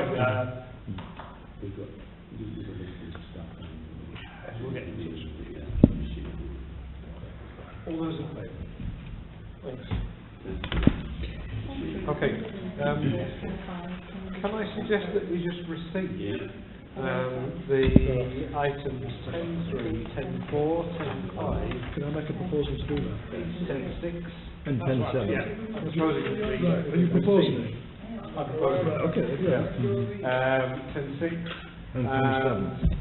Actually, I think we've all read 10.7, so I would be feeling 10.7 in that one. Can I, I'll second that. just make a comment on 10.7? Well, I'll in that case, I withdraw 10.7 from the proposal. I propose that we just receive 10.3 through to 10.6. I'll second that. All those in favour on just receiving those letters? What is that? 10.3, 10.4, 10.5, 10.6 are received with thanks. Why 10.7? Yeah, just to give you a brief update, as I say, I wasn't here in the last meeting, I think, when this was first on the agenda. I don't know if it's still all in the pack or whatever.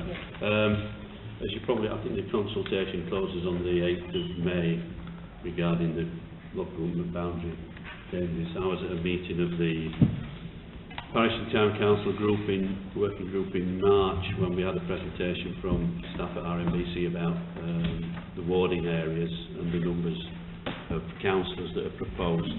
I know that people have read through it, but Council Ireland will confirm this.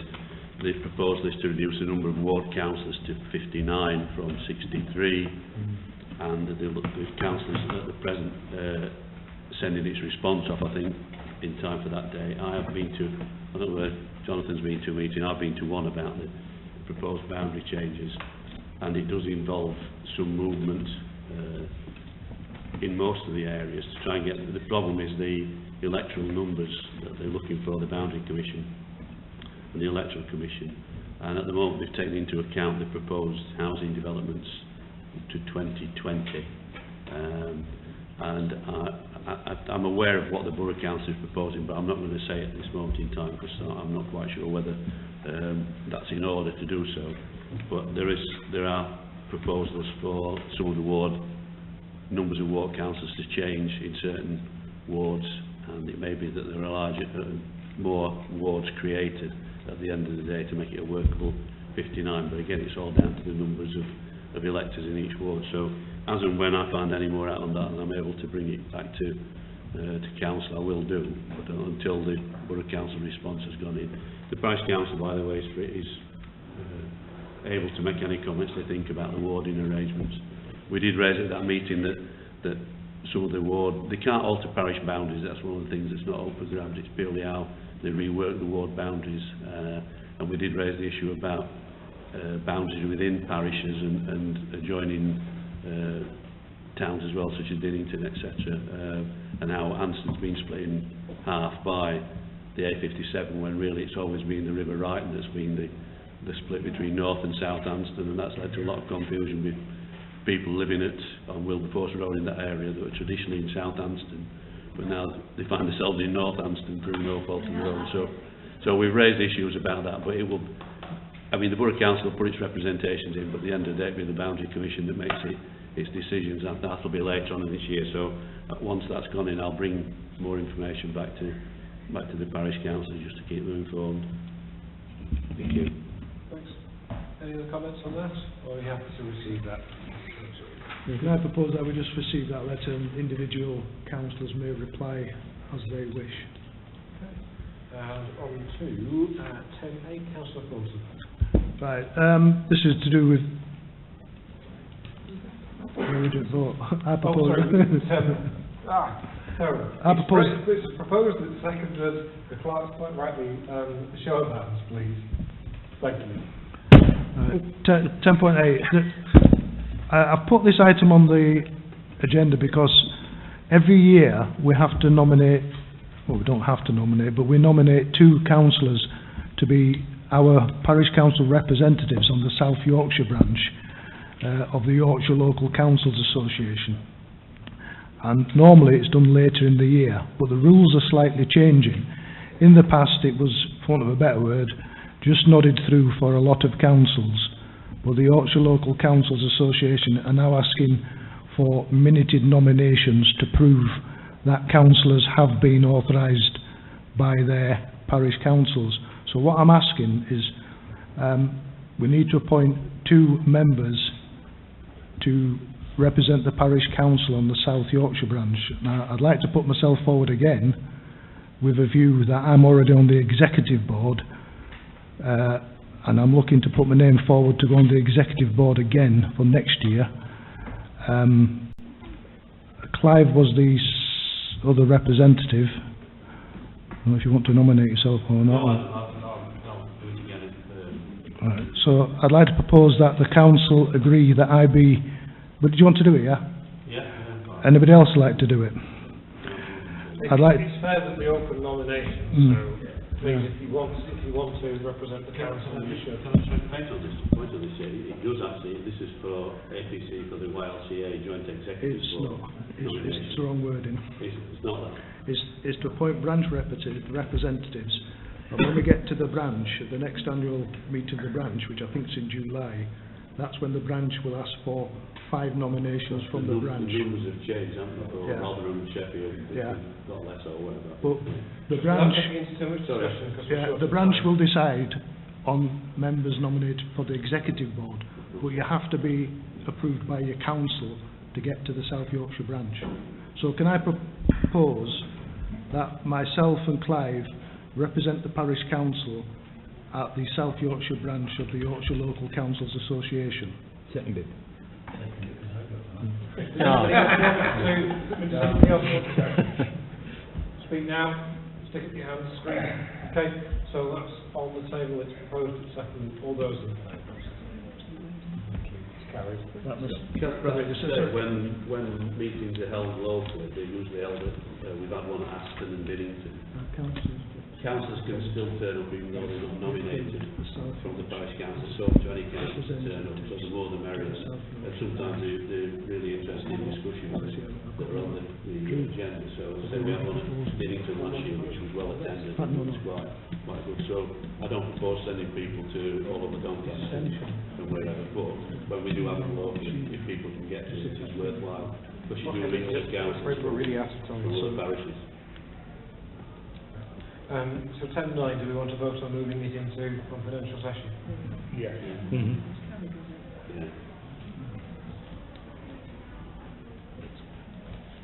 just to avoid confusion, did we vote on the nominations? Yes. Yeah. That's what we've just done. Right, it's okay, because I was talking to the clerk. Talking to the clerk. No, Yes, I had we to voted ensure on it, because it has to go by email. Sorry.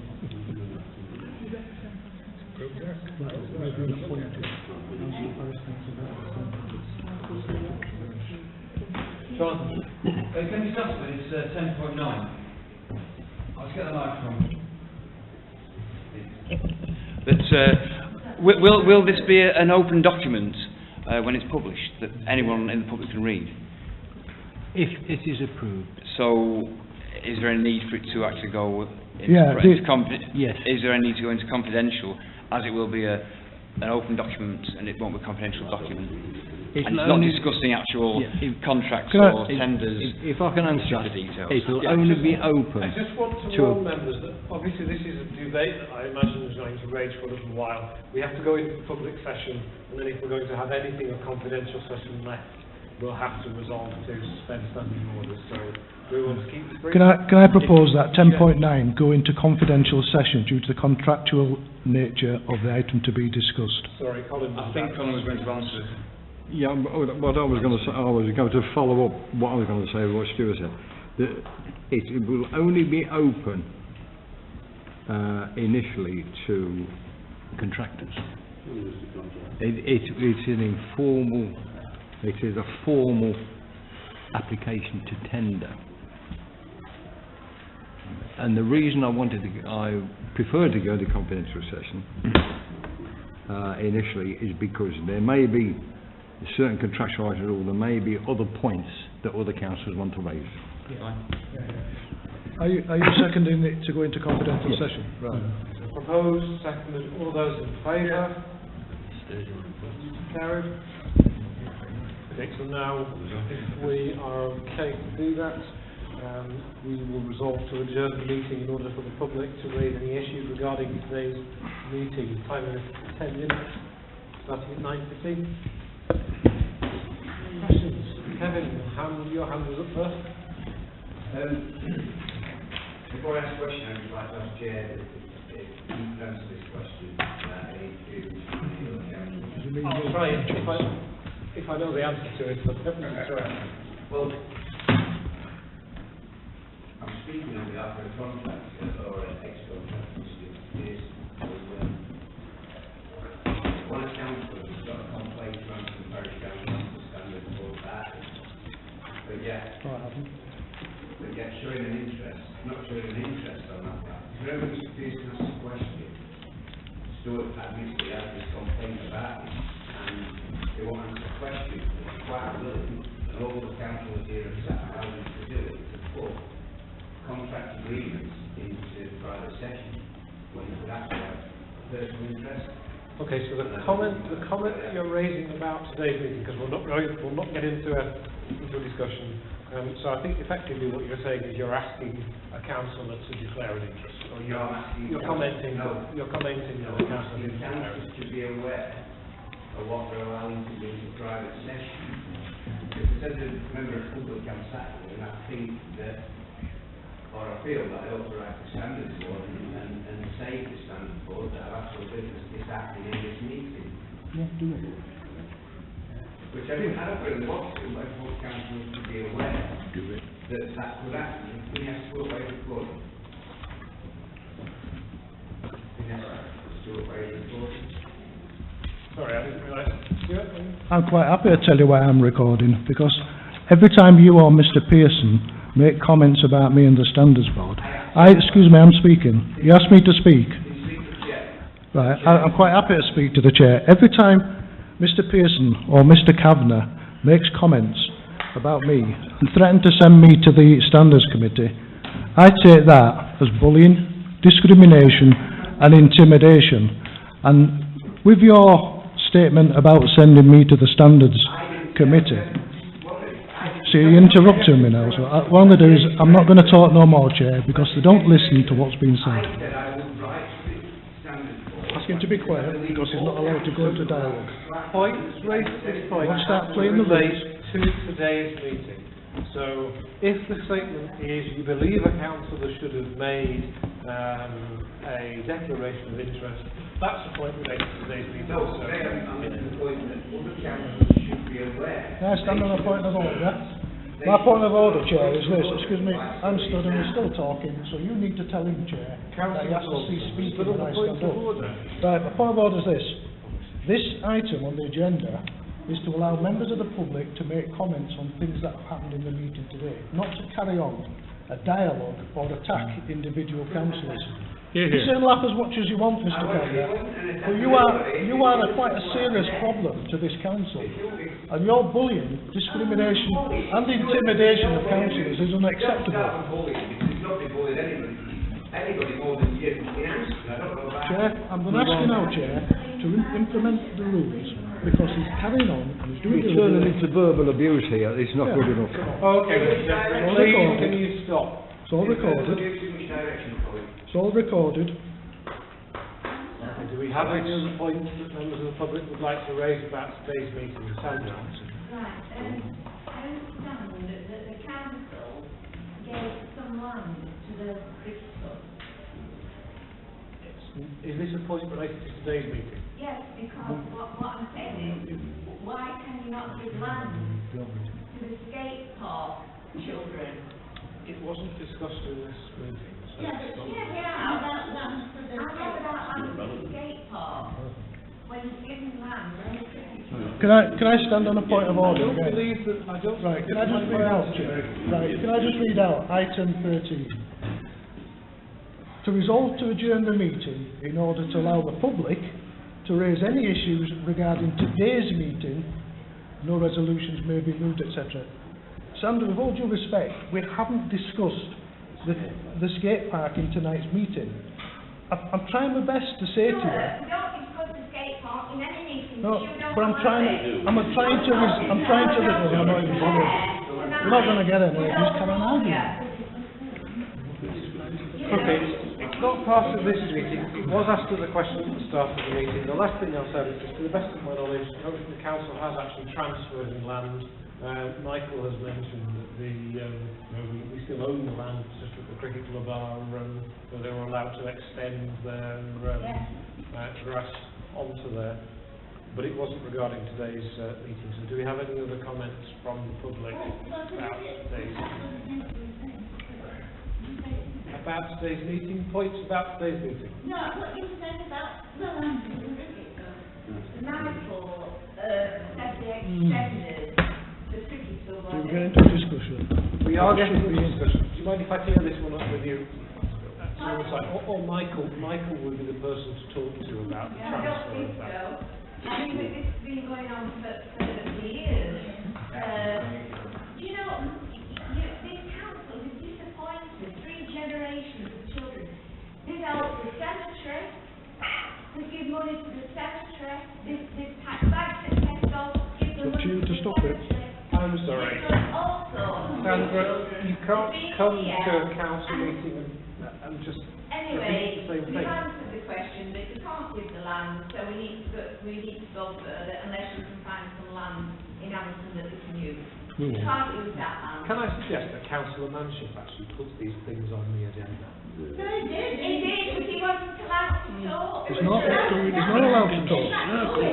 There's a he has a direct, Do we have any other complaints regarding today's meeting? In that case, we'll move into public. not me that doesn't allow him, it's the code of conduct. It's not for us, it's for the children. And you don't understand. They come from 7 to 27 on there. This particular part of the meeting, the back into the council meeting today, the council meeting resumes at the end of that particular part of the session. I'm sorry, Chairman, I'm leaving. Item I'm not 14. listening to this any further. Anybody want a piece of Item chocolate 14 to cake? exclude from public Not working on Shout chocolate with his neck cake. out and we exclude the public. I know it's difficult, but we're going to have to be, I know it's, sorry.